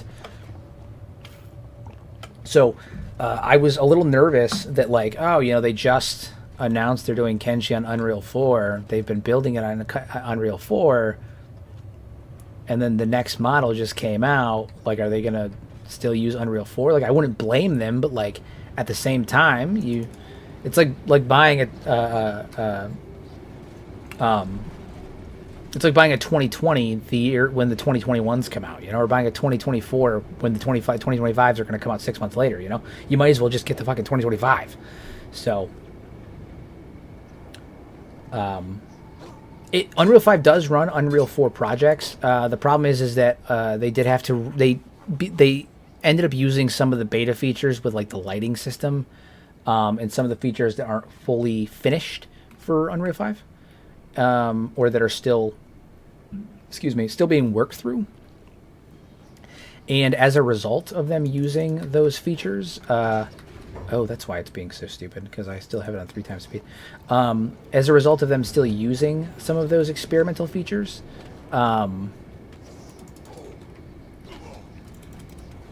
they had to redo some of the code. They had to rebuild some of the things. I think they said they rebuilt the physics engine basically from the ground up again, to run better. So we'll see how it goes. As always, I have high hopes. There's not many developers that I trust anymore, but Lo-Fi is definitely one of them. Although I would go so far as to say that in the current sphere of gaming, where we are constantly inundated with garbage from AAA large developers, we are currently seeing what I would consider a renaissance in gaming experiences. And by that, I specifically mean, I'm going to recruit that dude here in a second because I need some more people, that's for sure.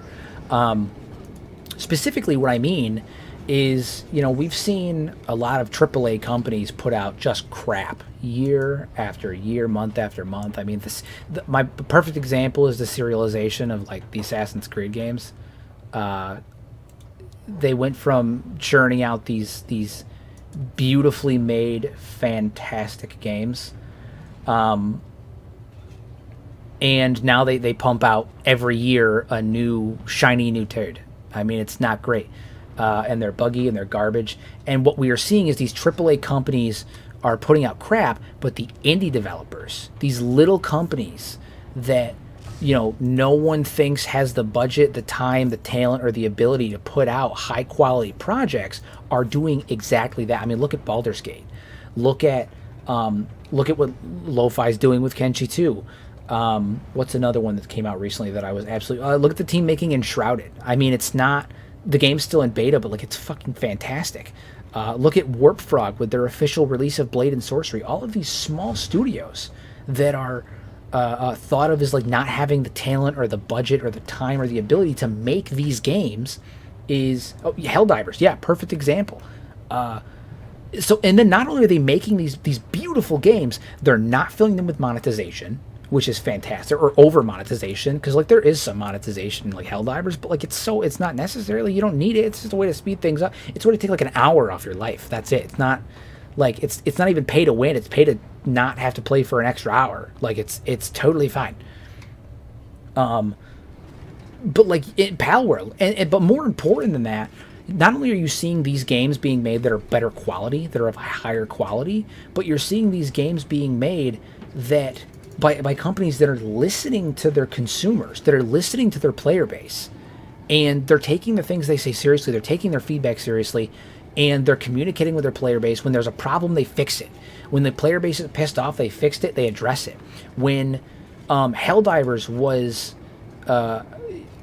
still having some server issues in the beginning. The CEO of the company, or I think it was the CEO or the COO, or one of the two, I don't know. He was one of the higher executives of the company, goes on Twitter and says, "Hey, don't buy my game right now. It's not ready. If you don't have them, if it's you spending your last couple dollars on my game or another game, buy a different one because mine is not ready yet. There is issues I want to iron out, and I don't want to give you a bad experience." And we're seeing more and more companies doing that. And not only are we seeing more and more companies do that, but we're seeing the actual results in how these games are performing.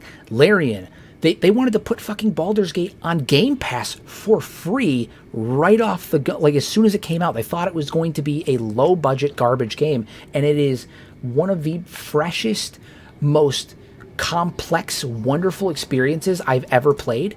You see that time and time again as of recently, and it's such a breath of fresh air.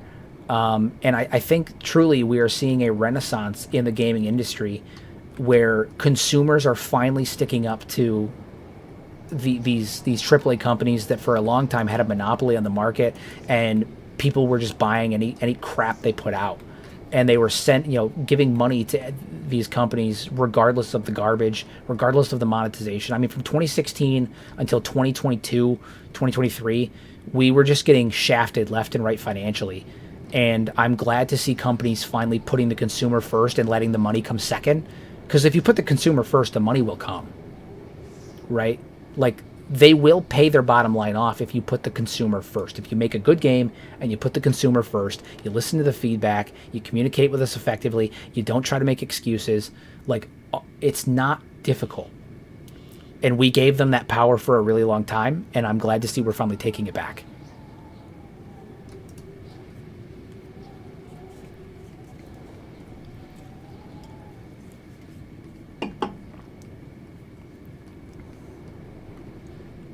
Right, and that's the thing. Like, you have these AAA CEOs that at the same time you have studios like Larian who put together this beautiful game, studios like Helldivers that are blowing records out of the water for what is essentially a very simple game. It's not super complex, right? Like, it's not a very complex game, and they're blowing these studios out of the water.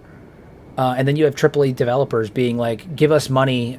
Don't use them as the standard. They're one-offs. It's not what you guys should expect. Pay $70 for my game that's basically just a upgraded rehashing of the last one without many extra features." Cough, cough. Dragon's Dogma. Like, it's pretty, but like, it's not $70 pretty. I'm not spending $100 on your game. Make me pay 30. I'll pay 30, $40, 50 maybe. and give me a good experience, and then I'll buy your microtransactions and your DLC, and I'll recommend your game to other people, or I can pay $70 for a piece of crap that I review bomb. Not that I review bomb, but a piece of crap that I'm going to send a bad review on, and never spend any extra money, never buy DLC, never do anything. Like, you can get one ticket out of me and a bad experience, or you can get multiple tickets, and you can also get word of mouth referrals, and people don't. Yeah. Anyway, I think the state of gaming, though, aside from like the garbage aspects from the AAAs, I think, like I said, we're in a renaissance of gaming, and I think Kenshi 2 is going to add to that.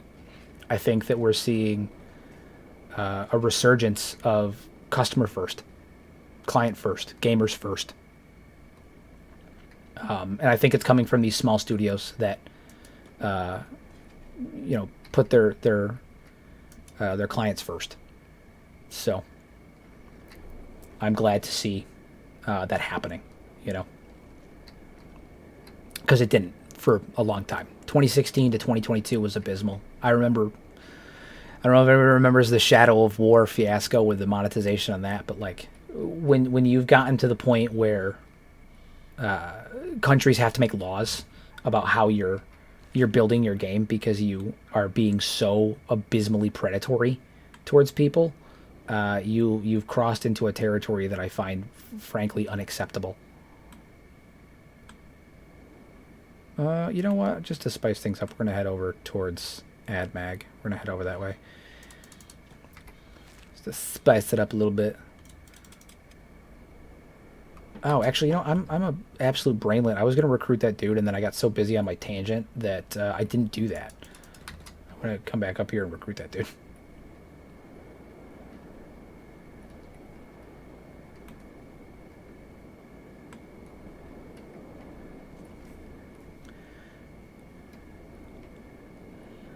Yeah, I mean, I have a similar, I agree with you. It's the same thing about plugging. That's kind of why I'm always so apprehensive to bring up like things like the channel membership. That's why I didn't take my first sponsor until recently, because I don't ever want to come off a certain way. I don't want to come off like those developers that I just spent 10 minutes going off about. I don't want to do that. I like what I do, and I want to give people good content, and I want to have discussions with them and create a environment that I think is positive and not money driven, and not the kind of place where you're going to come here and get constantly plugged with things to do and subscriptions to buy and all that stuff. Not that that's wrong. Like, I get it. Everyone's got to get their money, but I just, companies shouldn't act like that. YouTubers shouldn't act like that. People shouldn't act like that. If you put people first, everything else will fall into place. And that's something that we all, everybody should collectively pay attention to. And gaming right now is a perfect example of that, because we're seeing, again, these small companies that everyone thought wasn't going to make it suddenly crushing it. And it's a beautiful thing to see. Beautiful thing to see.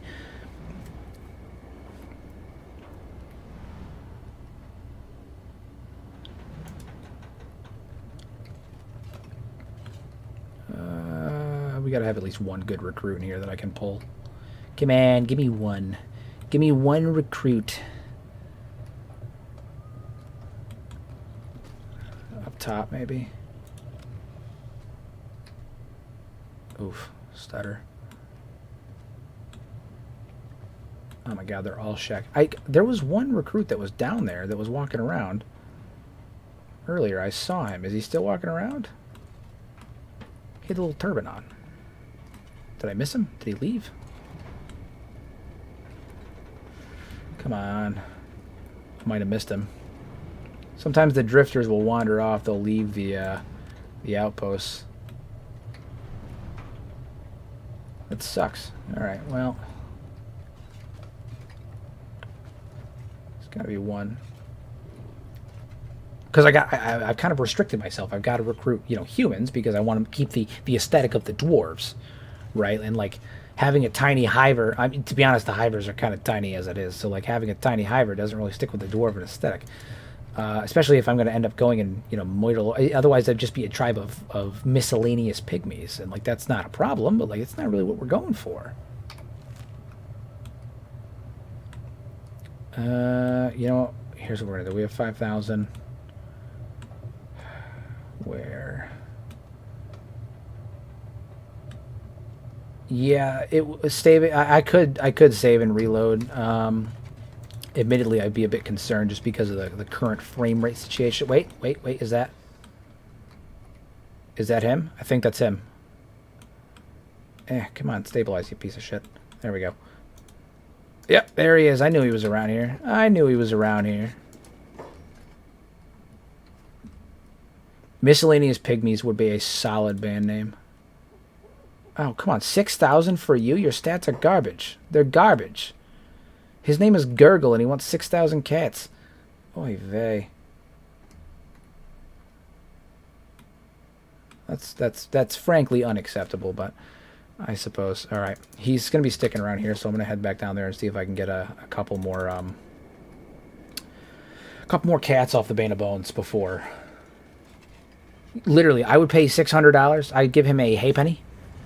I'd give him a single halfpenny and a ear of corn. And it's Kenshi, so he'd probably take it.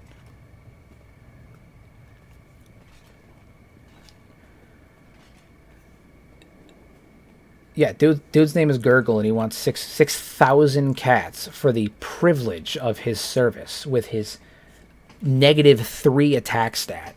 His -3, and he wants 6,000 cats. We know what he's gurgling. Come on, no, we don't have to. There's no speculation or theories being made about him. We know what he's gurgling.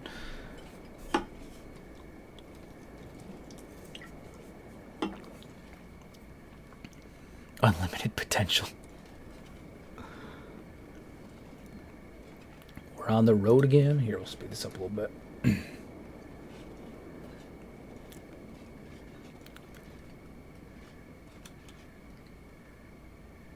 All right.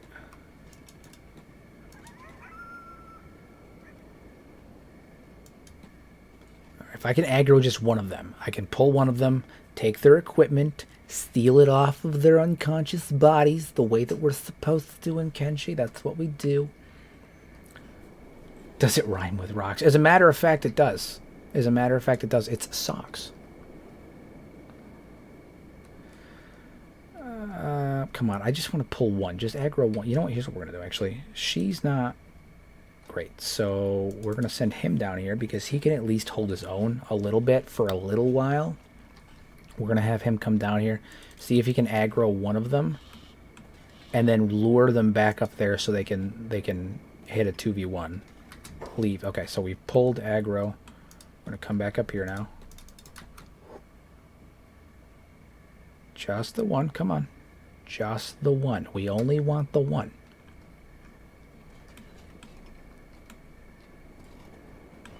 My most dreaded encounter, for a long time, I would say it was beak things. I don't think it's the beak things anymore. I've gotten pretty comfortable with beak things, oddly enough. I'd have to think about it, though. What is my least favorite encounter in Kenshi? They shred me every time. I'm kind of pulling a risky move here, fighting him this close to the camp.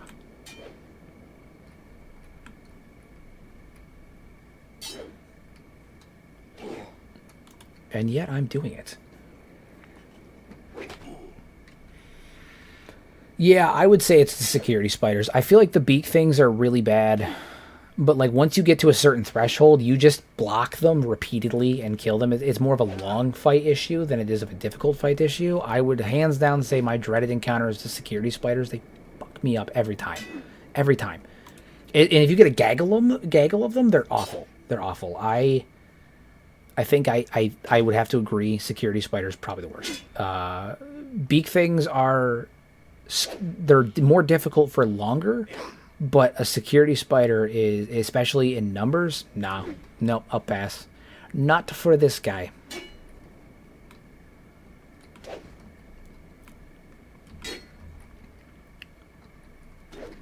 Oh, look, we got a decent frame rate when I'm staring at the f***ing ground. That's great. This is how my game usually plays, and it looks prettier. But at the moment, not what's happening.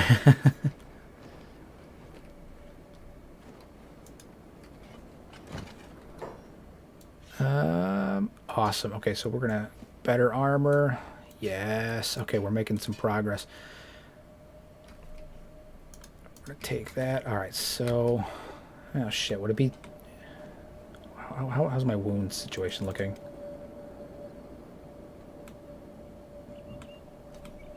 Excuse me.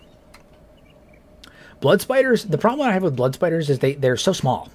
Okay, and when you're going through the swamp, they are like little tiny ankle biters, and you never see them coming. And they attack. They have a very fast attack speed. So when they get you, and they get you quick. And they also, unlike many of the other beasts in Kenshi, the spiders will make sure to devour the unconscious members of your party every time. It's not great. They will go out of their way to devour you. It's abysmal. Let's see if I can pull one more. Because in a one-on-one, I can definitely take him. I just have to be really strategic about this. One more cheese, get a third person, and then we'll go from there.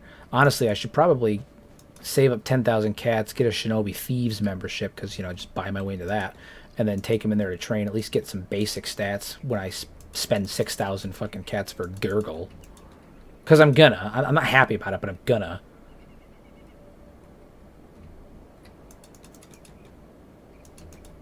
I think there's a second one coming after me. I might be able... No, he's going over to heal the other one. Okay, alright, so I'm gonna... There we go. There we go. Alright, alright. Itchy. Alright.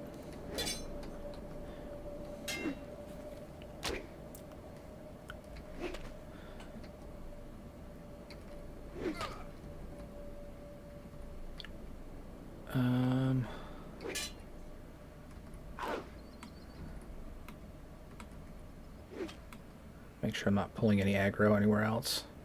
No. No, we're still good.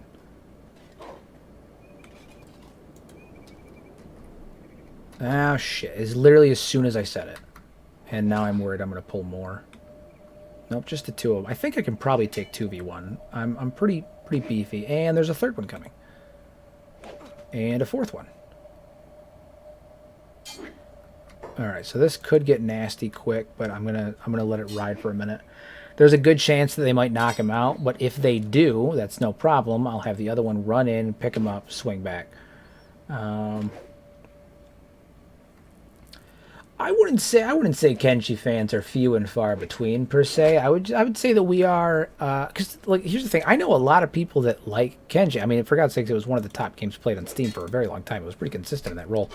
I would say Kenshi fans are not few and far between. You just don't find as many people that are quite as passionate as, you know, say you guys or myself.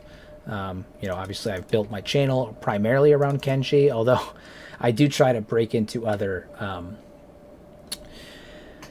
games here and there just for the sake of keeping things fresh. And also, I don't know if you guys know this, but if you play Kenshi non-stop, eventually it gets a little taxing, gets a little tiresome. But you know, goddamn, no, keep moving. They're still coming. I'm trying to get a little bit farther away from here so I can maybe fight the ones that are there, and then worst case, if I get knocked out, they will leave. I can heal up, go back, try again. But I gotta back up a bit. Because I might still be able to take them, especially if I have the additional help. Granted, she sucks, so like maybe not, but she can at least act as a meat shield to block the daggers and knives while I'm dealing with the other two.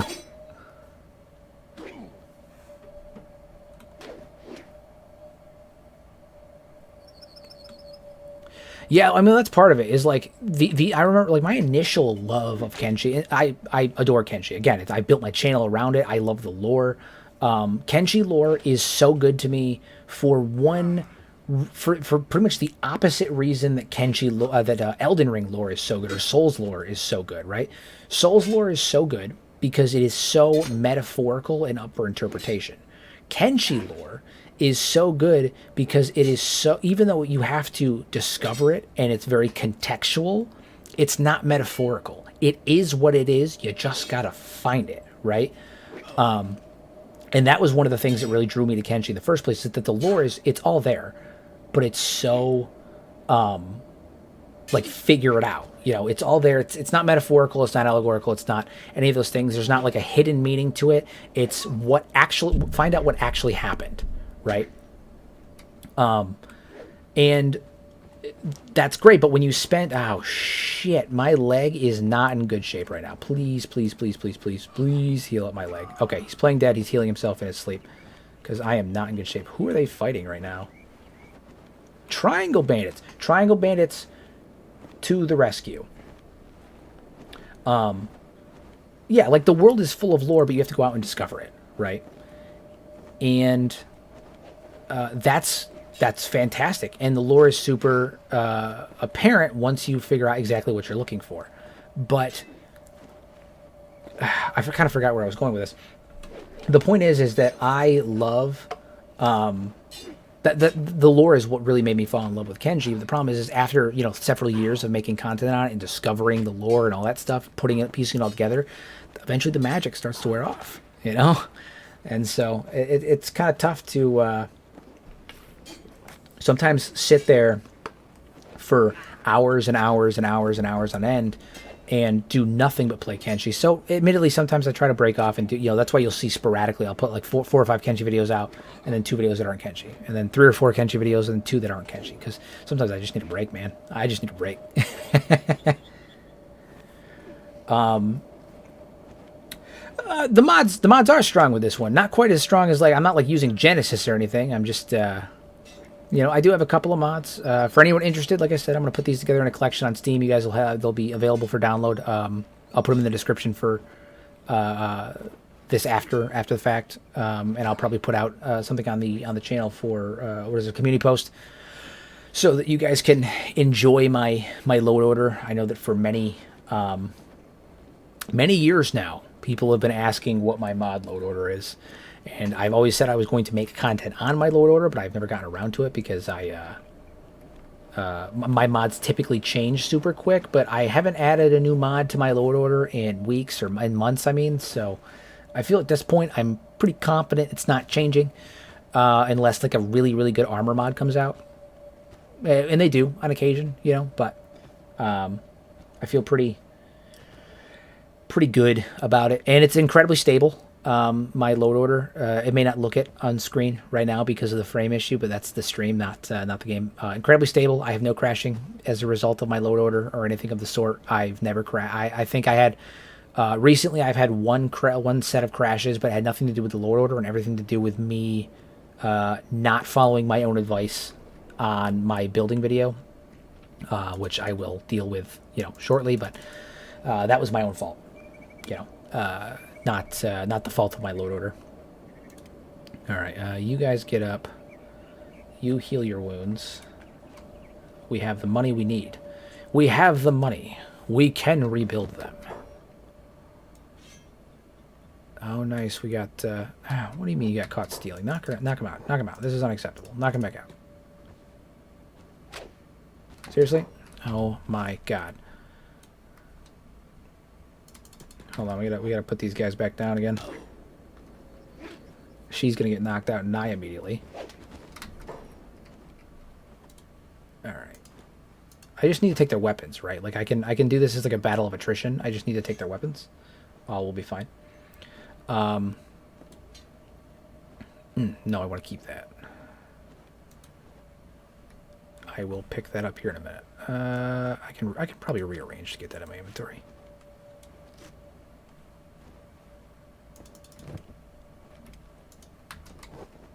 All right, and then knock him out. There we go. I don't think you guys have anything else particularly beneficial to me. How much damage have you taken? Ooh, yeah, she's in bad shape. Hold on, we gotta pick her up real fast before she dies. I totally understand that. Modding Kenshi is... Modding Kenshi is a bit of an experience because it's kind of the similar issue that you get when you play an Elder Scrolls game where, like, I don't know about you, but I can't play base Skyrim anymore. It's just bad. It's real bad. I always try to play a game for a good amount of time before I shove mods into it. Like I think I beat Baldur's Gate like 3 times before I started modding it. And now I mod the shit out of it. I try to play the game a good couple of times the way it's intended, and then after that I mod it. Kenshi is one of those games where once you start adding things to it and you start adding like quality of life mods and stuff like that, it's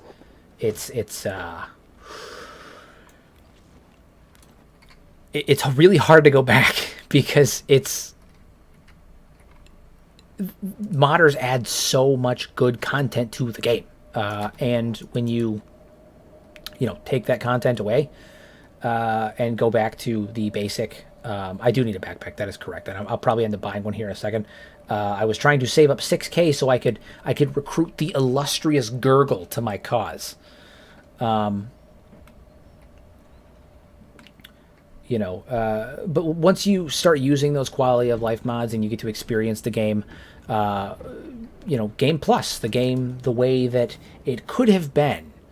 That adds in the features that maybe the developers didn't have time for, or more often than not, the ones that they quite literally didn't have the ability for. Because, a lot of people forget that when developers are making games, they have very strict guidelines of what they can do. They have strict guidelines of things they have to follow.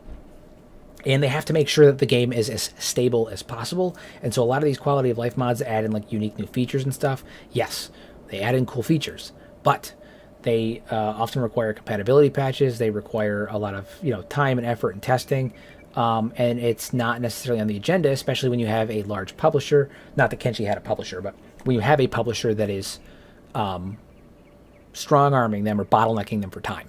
So, James, my guy, good to see you. I'm glad you were able to make it. I hope work was well, my friend. Appreciate you being here. I sincerely.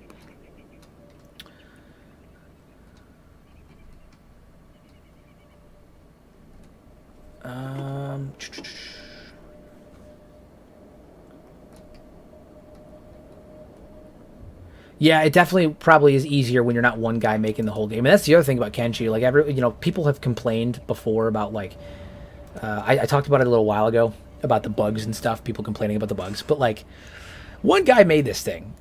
One dude made this thing. Yes, he got a team after like 6, 7, 8 years after a crowdfunding thing, but like the entire baseline was made by him. His sister did some of the writing. Nat did some of the writing. She wrote for like the Skin Bandits and stuff like that, and she did a lot of the writing. But like the game was made primarily by one dude. Yes, there are features we don't have, and modders added those in. But like, man, Chris, he fucking killed it. Let's look at it for what it is. Chris crushed it. This game is a work of art. This is a passion project among passion projects. Yeah, blew it out of the water. And while I have not talked to Chris directly, I've talked to members of his team. I've talked to his. I can't remember if she's the head of marketing or if she is just a member of the marketing team. But I've talked to one of the marketing team. I've talked to Dan, who is one of the higher ups, and I believe actually, now that I think about it, the actual head of marketing. A couple of times, and like even with the addition of it, like now that they have the addition of a team, Chris is still super involved in everything. Chris and Nat, they're involved in everything. And Chris blew it out of the water by himself. Kenshi too, with the team that they have, they're gonna take it to the next level. I mean, to the next level.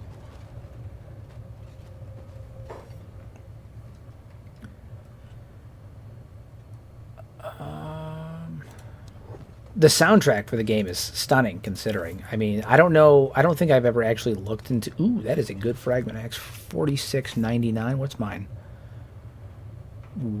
Better. I think I am actually going to keep this for a second Fragment X here and give it to her and have her be equipped with that, because she could definitely use it more than what she's got. That's for sure. And then I'll give the Great Gurgle. Did I sell that? No. Okay. All right. Where's Gurgle at? Is he in here somewhere, or is he still wandering around outside asking for way too much money for services he doesn't provide?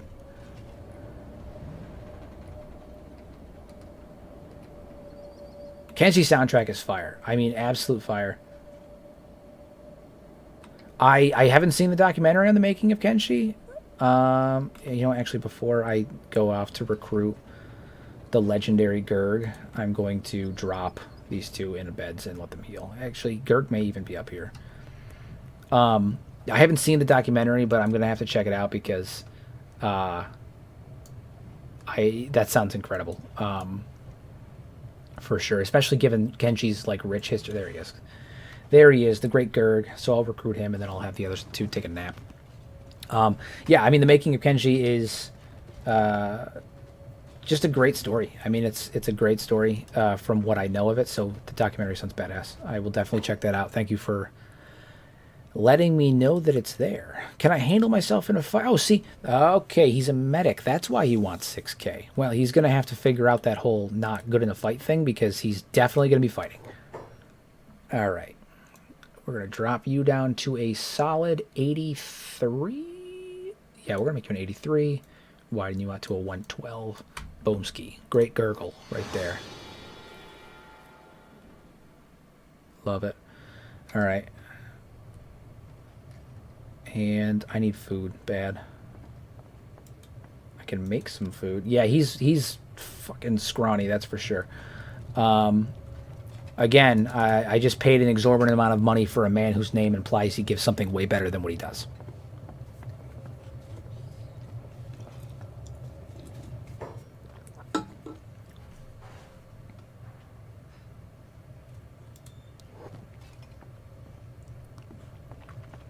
I need food. What's more cost effective? Bread. I can't afford any of those, so why am I even looking at it? All right, gristle it is. Dried meat. I'm going to spend the rest of my money on dried meats. And then these two are going to go outside, make a campfire.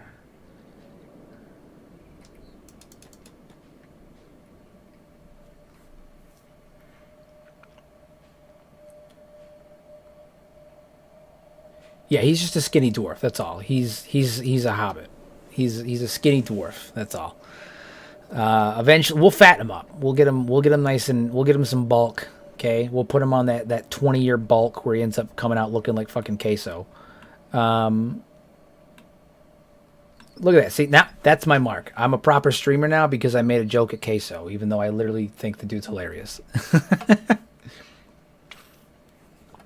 Queso's not even fat, man. He's fucking huge. He's jacked. He's built.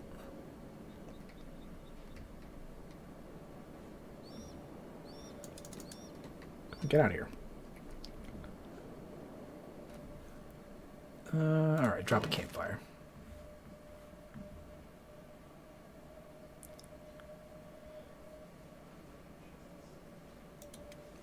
I wish I could recruit Uncle Iroh. I'm gonna be honest with you, man. If I could recruit an Uncle Iroh in here, if there was an Iroh character, I would recruit him in a heartbeat because, oh boy, all right, Iroh's a badass. Iroh is an absolute master. Hands down favorite character in Last Airbender. Hands down, easy.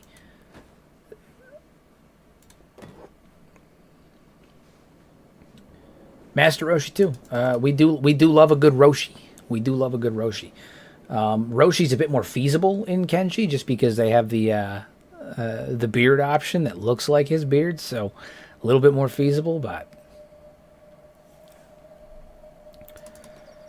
get them out here, drop that meat.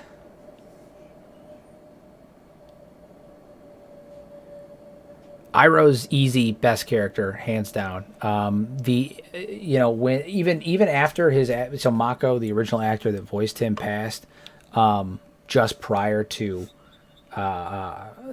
just after the filming of the easily saddest episode in that entire show.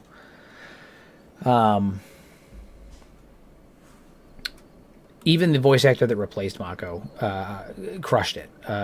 Just everything about Uncle Iroh is stunning and perfect, stunning and brave.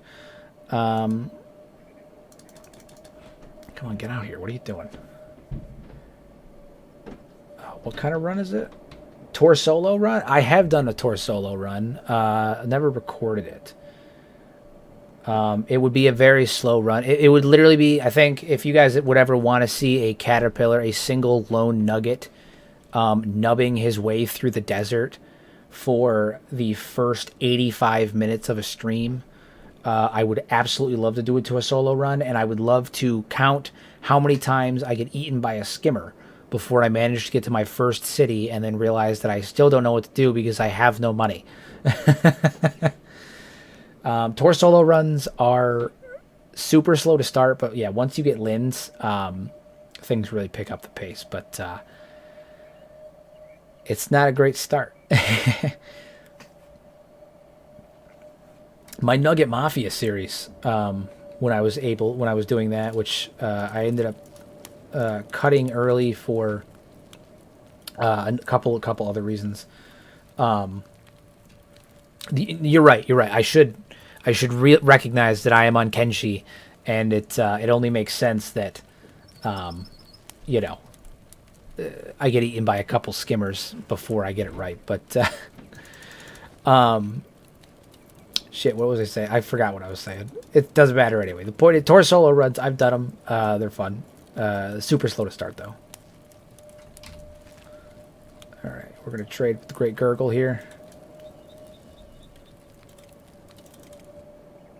Oh, he's just moving slow as hell because his leg's messed up. But unfortunately, I don't have the necessary funds to make him move quicker because what's her nuts is currently in the bed. How is she doing? Is she healed up yet? Has she recovered from her vicious beating? She is not. Her chest is still all mangled. The Nugget Mafia, I thought it would be a really funny idea. I honestly, I should really revisit it at some point. I stopped doing it because the gentleman that I was recording the Nugget Mafia with took a break from like Discord and all that stuff, and it's really difficult to like chat with him as much anymore. He's one of my closest friends, but it's difficult to get a hold of him anymore because he's not on Discord. So the convenience factor kind of dissipated a bit from being able to communicate, and he's kind of focusing on other stuff. Totally fine with and everything. I am very happy that he's doing so, but he was like my co-host on the series, and so I haven't been able to continue that series. But the Nugget Mafia, for those who are not aware, I took a start where I had 7 nuggets. Okay, 7 individuals who had no arms, no legs, and they started out in the desert like a little array of caterpillars. And the goal was to create a criminal drug cartel making and selling hashish in the United Cities, entirely comprised of amputees. And so it would be called the Nugget Mafia because they'd be running around essentially like strong-arming people for money and selling drugs to people, and they were amputees. Unfortunately, early on, of those original 7, only one of them made it to United Cities City. They made it to Henge, I think it was. The rest of them were viciously eaten by skimmers. They were absolutely devoured. It was not good. So, yeah, it was a good time.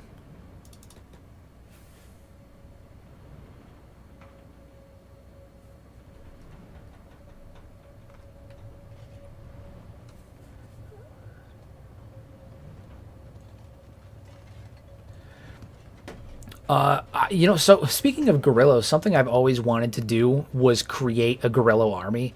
The idea of like, what is it? The idea of recruiting the great white gorilla that is in the Bone Lands. Okay, the big ass alpha gorilla, right? Recruit him, and then recruit an army of other gorillas, and lead them into battle is horrifying. Now, I don't think it ever got released because I didn't finish it. On the last episode of the Nugget Mafia video that I was going to put out prior to me like stopping the series, I had recruited 3 beak things, and I had named them. What was it? It was Queso, Big Mac, and Whopper. Because I had a whole naming convention. Because the idea was we were the Nugget Mafia, and the main character in the Nugget Mafia was Don Tony McChicken. Okay, and so they were all named after like fast food puns. One of my dogs was named McRib. I had cholesterol, but cholesterol died. So I've done, and the idea was like these little fucking nugget, the Nugget Mafia would ride into battle on beak things. How hilarious would that be? Excuse me. I'm not used to talking this much.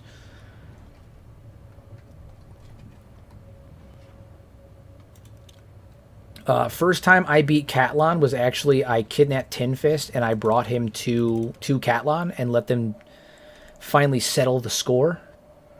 And in the base game, if you only have one attack slot, Tin Fist can actually solo Catlon and his 100 thralls because only one of them attack at a time, and his dodge stat is so ridiculously high that you can't hit him.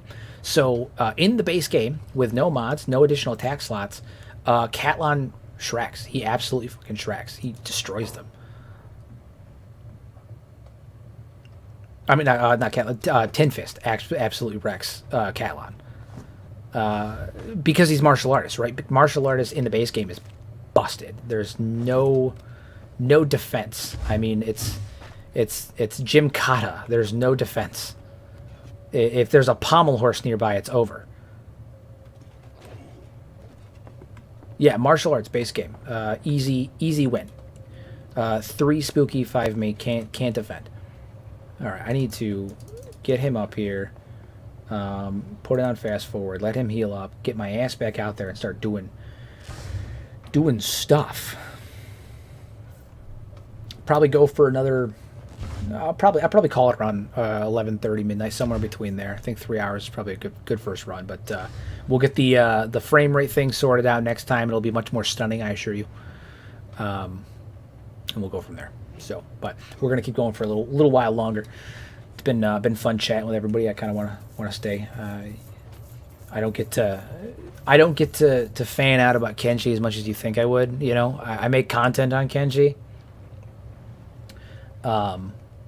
So you'd think I get to talk about it a lot, but mostly what I get to talk about with Kenshi is me rambling to my wife, who doesn't actually care, but she's a very nice lady and she likes to listen to me babble. You know, I come up with a good theory, and I have to explain it to her. But in order to explain it to her, I have to like break down the entire history of Kenshi. So that poor woman that has married me, is probably really sick about hearing about the Second Empire and the Hivers and the Shek. So it's been super nice to, you know, get to sit down and nerd out about Kenshi, because it's such a great community. Stay off Reddit though. Stay off Reddit. r/Kenshi on Reddit is. They can be very helpful. They can be very, very helpful. Don't get me wrong. I love the Kenshi community on Reddit, but also every video I've ever posted that has ended up on Reddit, the comment section on YouTube will be so kind and so supportive and very happy and like willing to talk about the theories and like engage in them. And then the same video ends up on Reddit, and I have people being like, "Oh, it's almost like you didn't need to make a video, you piece of garbage." When I put my video up about about the Kenshi 2 having the possibility of multiplayer, right? Not even like because I want it, because frankly, I don't really want Kenshi to have multiplayer. I think when I say multiplayer, I mean co-op, right? Like a lot of the misconception on that video was that people thought I was talking about turning Kenshi into an MMO, which like is not what I said. Kenshi being co-op would be the tits. It would be awesome. Turning Kenshi into an MMO would be a fucking disaster and a development nightmare. I wouldn't recommend that on anybody.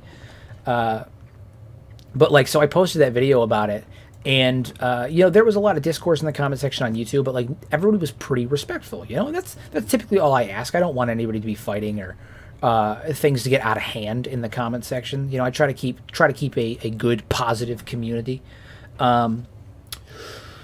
Reddit was not happy that I even talked about it.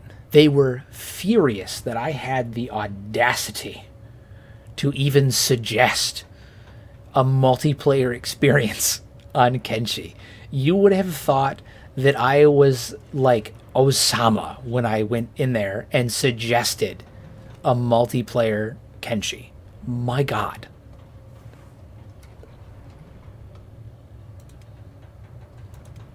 Jeez, you guys are taking forever to heal up. I mean, it makes sense. They're, dwarves. They're Greenlanders, but yeah, I mean, so like multiplayer Skyrim was the dream, and then it happened, and you know what? It's badass. Skyrim together is badass. Um,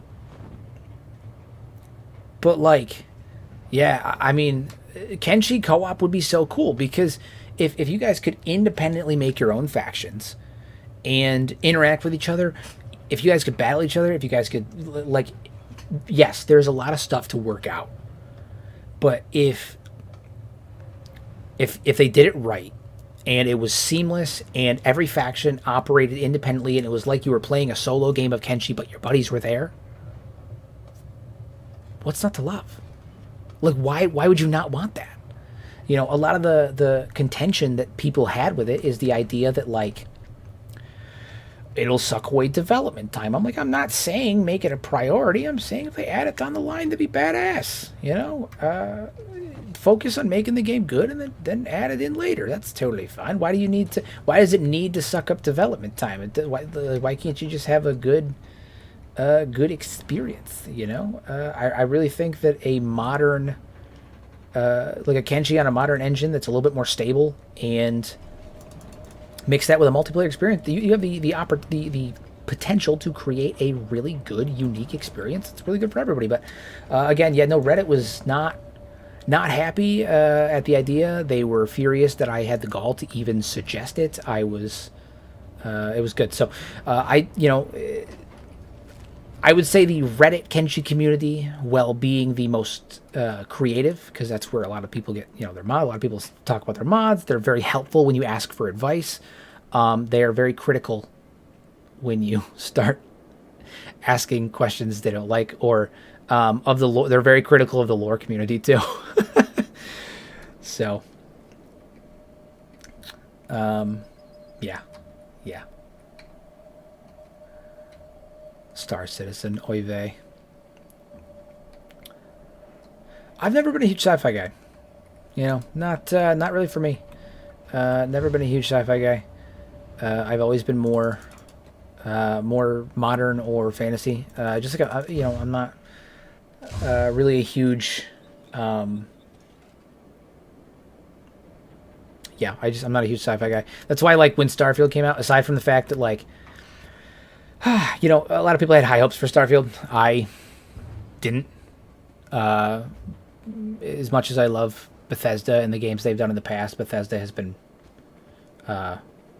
booty for basically since Fallout 4. I would say Fallout 4 teetered the edge upon release, but they corrected. I think Fallout 4 wasn't actually bad. I just think that there was poor optimization issues. They should have spent more time on development, and I think most of the issues surrounding Fallout 4 were just some writing issues, and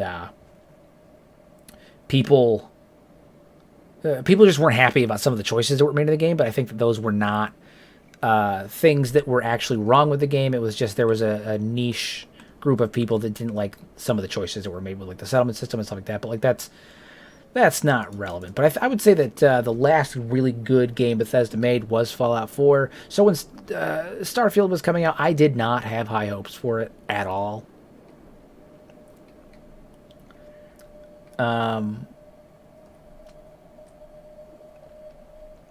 Yeah, I didn't have high hopes for it at all.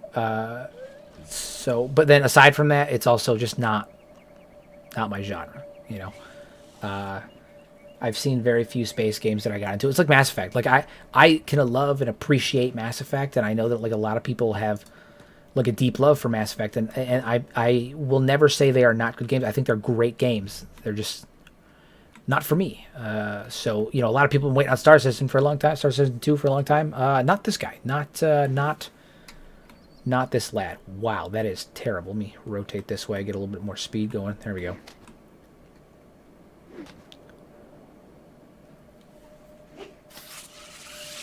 Smack those skin spiders around.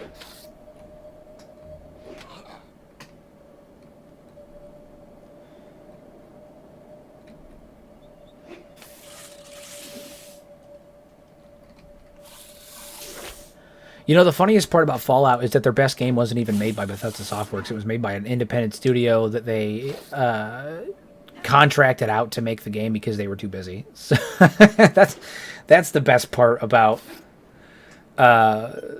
New Vegas, is that like everyone's like New Vegas was the best game. Wasn't even made by Bethesda. Like the best Bethesda game was not made by Bethesda. Yeah, that was not good. Oy vey, Gurgle got wrecked. Skin Spider did some damage. Okay, how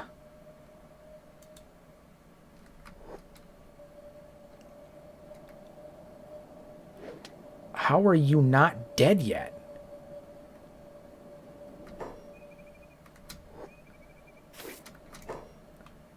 Alright, I need to focus on first aid. Is he eating?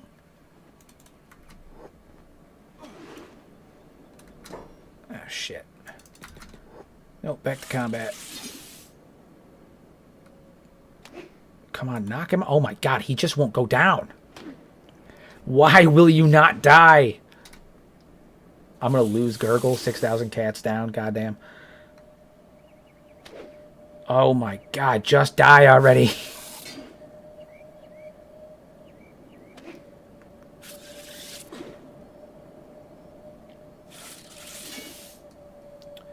One Skin Spider absolutely shreks this whole thing. This Skin Spider's fucking immortal. Thank you. Oy vey. That was a disaster. How close are you to dying? I just need to get him... Okay, he has a minute.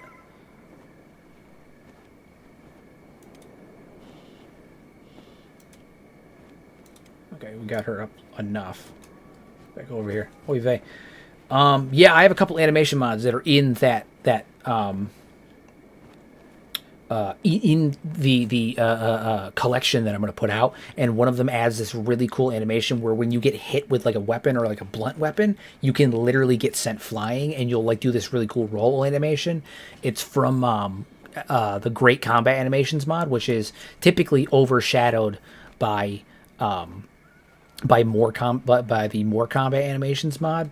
Which is unfortunate because honestly, it's a badass mod.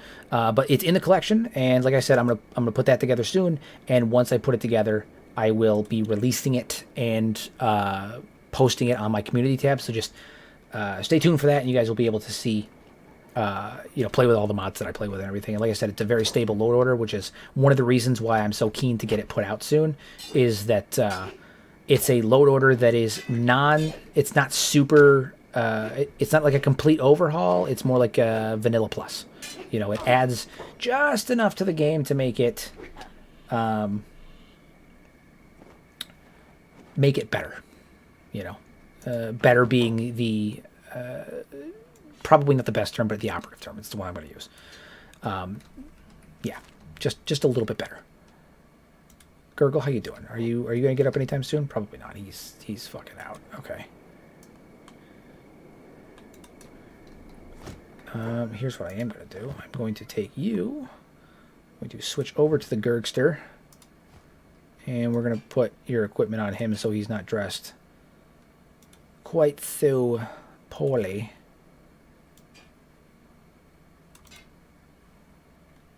You can have these slippers. You. There we go.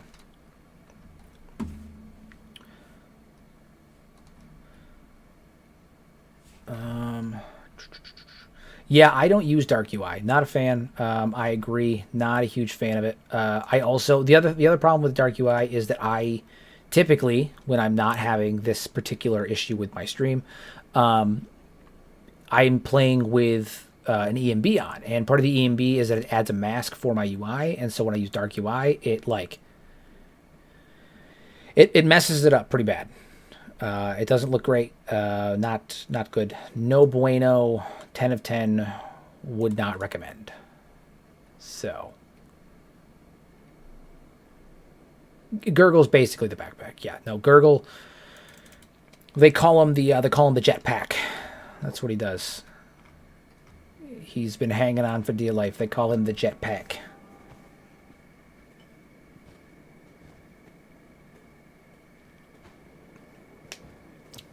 the Gurg pack. It's about as useful as he's going to be right now, that's for sure. Because he sucks. You know, I paid $6,000 for a lemon. That's what he is. He's a lemon. He is not great. He's supposed to be a medic. He's got slightly higher than average medic stat, but like, I didn't really need a medic. I needed a dwarf. I needed a proper dwarf. So, you know. Yo, Kirk, well, you're down there. I mean, yeah, pretty much. Pretty much.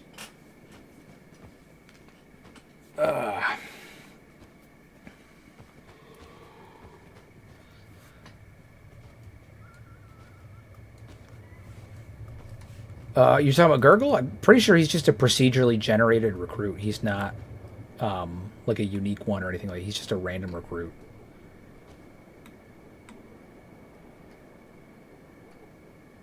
Yeah, he's just one of those randoms that gets generated from. Am I going for beep? So it's a complex question because I am trying to do a dwarf run, right? Like I want to use primarily Greenlanders and Scorchrangers, and I want to make them tiny, wee little people, and I want to end up ruling the world with dwarven supremacy. But like I also really love Beep, so like, am I going to make him is Beep going to, instead of Cyber Beep, I'm going to have Beep the honorary dwarf? Probably. Yeah, probably. Beep is the strongest dwarf. You know, Beep was a dwarf at a time when there was no dwarves, and now Beep is an honorary dwarf. I can't not do it. Beep is essential. He's a little cinnamon bun, and he needs to be protected at all costs. Although I have reactive world on it, and to be honest, at the current rate that I'm progressing, I don't know if I'm going to be able to get to Mongrel before Beep gets fucking devoured by Fogmen. So we'll see what happens.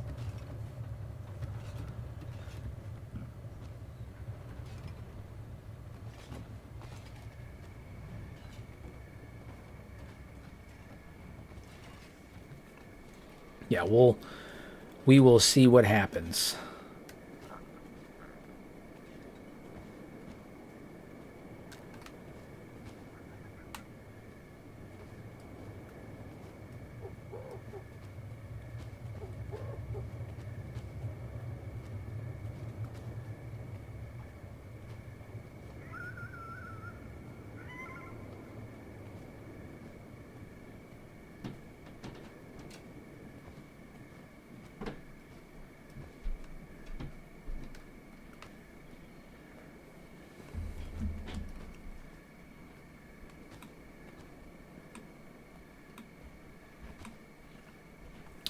We're moving. We're moving right along.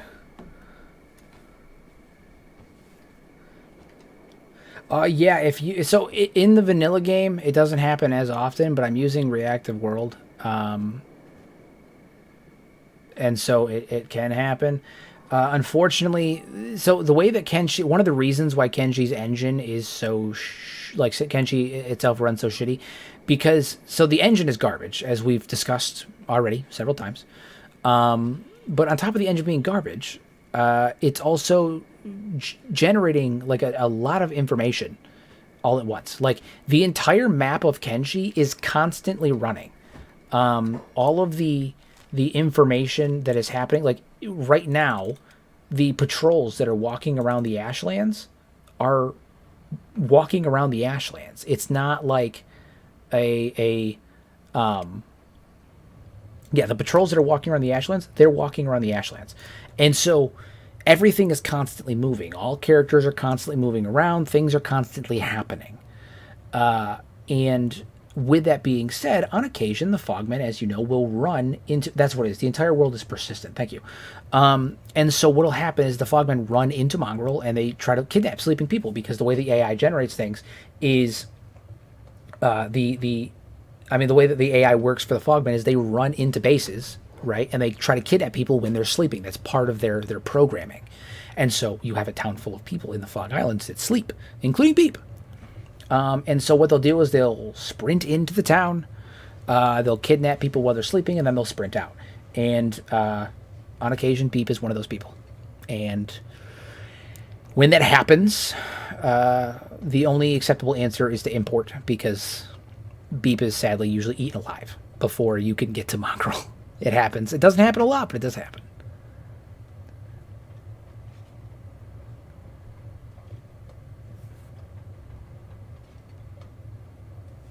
Yeah, that the random people that are tied to their stakes, it's not like a preordained thing. Those are actual NPCs that went into the Fog Islands on a wander or whatever it is, and were caught in the background static. I mean, those are all real NPCs that just were in the wrong place at the wrong time and got messed up.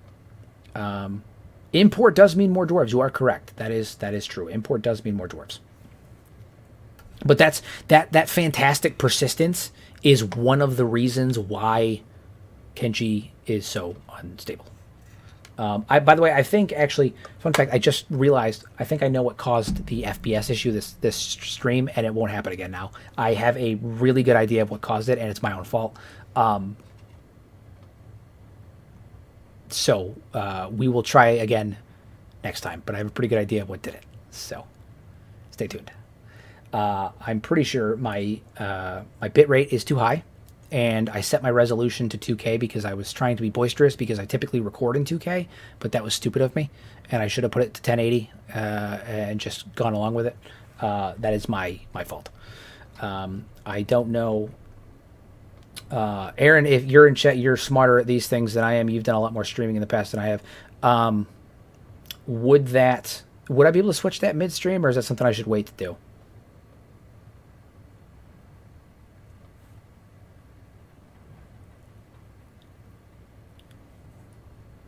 Because I'm almost positive that's what it is I set my bit rate too high, and I tried to set it to 1440 instead of 1080 like I should have. And that's just me being... I'm used to recording in 2K, and I should have been smarter about it.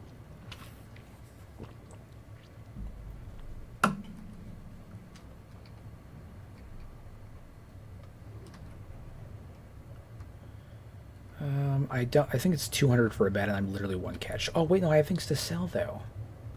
I think it would probably require a restart. Yeah, so I'll try it again next time. That should help quite a bit with performance, that's for sure. Because again, I'm almost 100% positive the issue is that I tried to go too high with my settings. Yeah, which I should have known better. Definitely my fault, but no big deal. Learning experience. Like I said, I've never streamed before. This has been a new thing. I've always been really apprehensive about streaming. I needed, better audio. I'm going to use the word particular. There's another word that I would typically use, but I'm not going to. I'm really fucking particular about my quality of my videos and the quality of my equipment and my audio. My audio specifically, I really try to nail out.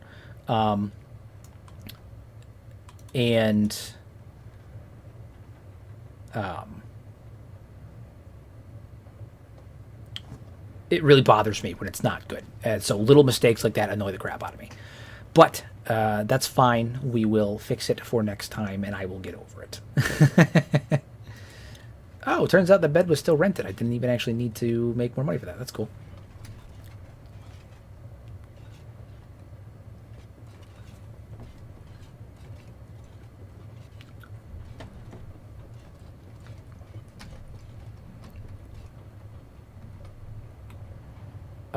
Yeah.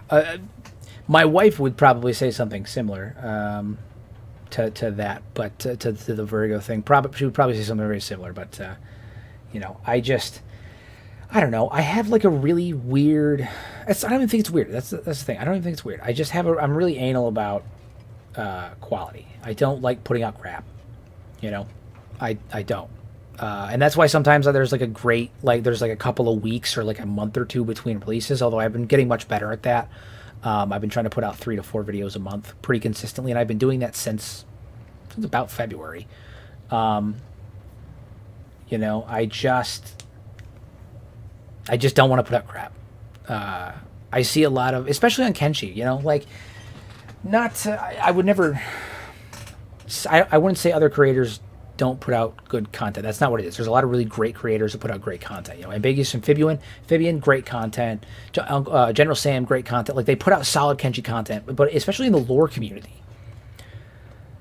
Most Kenshi lore videos that I saw, and this is why I did Kenshi lore in the first place, aside from the fact that, like, I just love lore. It's like one of my favorite things. In the Kenshi lore community, a lot of Kenshi lore content was really grainy, low FPS footage recorded with a laptop microphone. It was speculative. There was no structure. It was too speculative. There was no structure. I didn't think it was well explained, and it was just gameplay footage in the background. And not that that's a problem, you know.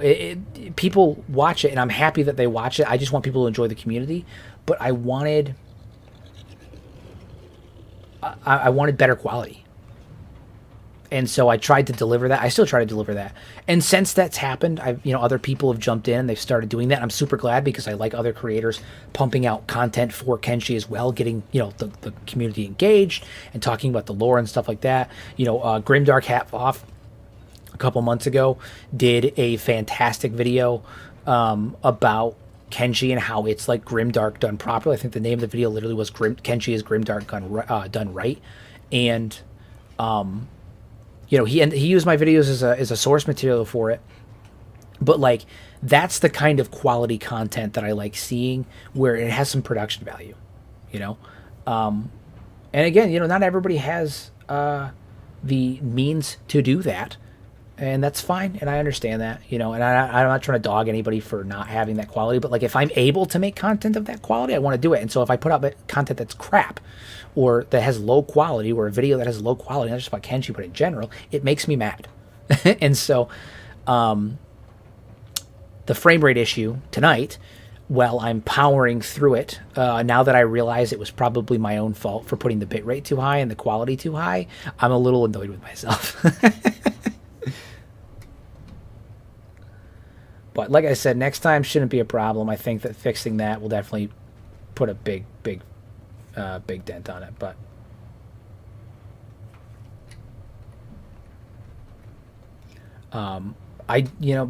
this live streaming thing has been a lot of fun. I was really apprehensive about doing it.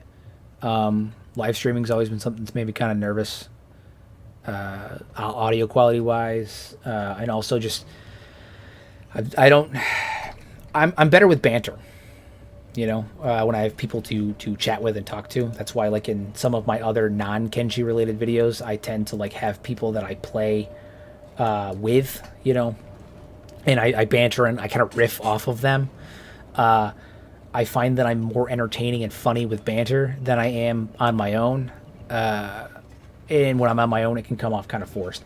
So, but this has been a surreal experience, though. I'm really happy with how it's been. I like chatting with you guys. It's really cool to get to talk to the community in real time. Usually I'm doing it through shorts or in the comments section. It's been really fun to get to talk to you guys in real time.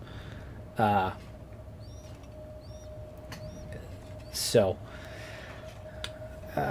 I mean, it's been good. I think at this point, we're at a good stopping point anyway. I'm kind of just babbling at this point. So, it's been fun. We've been going for about 3 hours, what is it, 9, 10, 11, 12, about 3 hours now, a little under 3 hours now.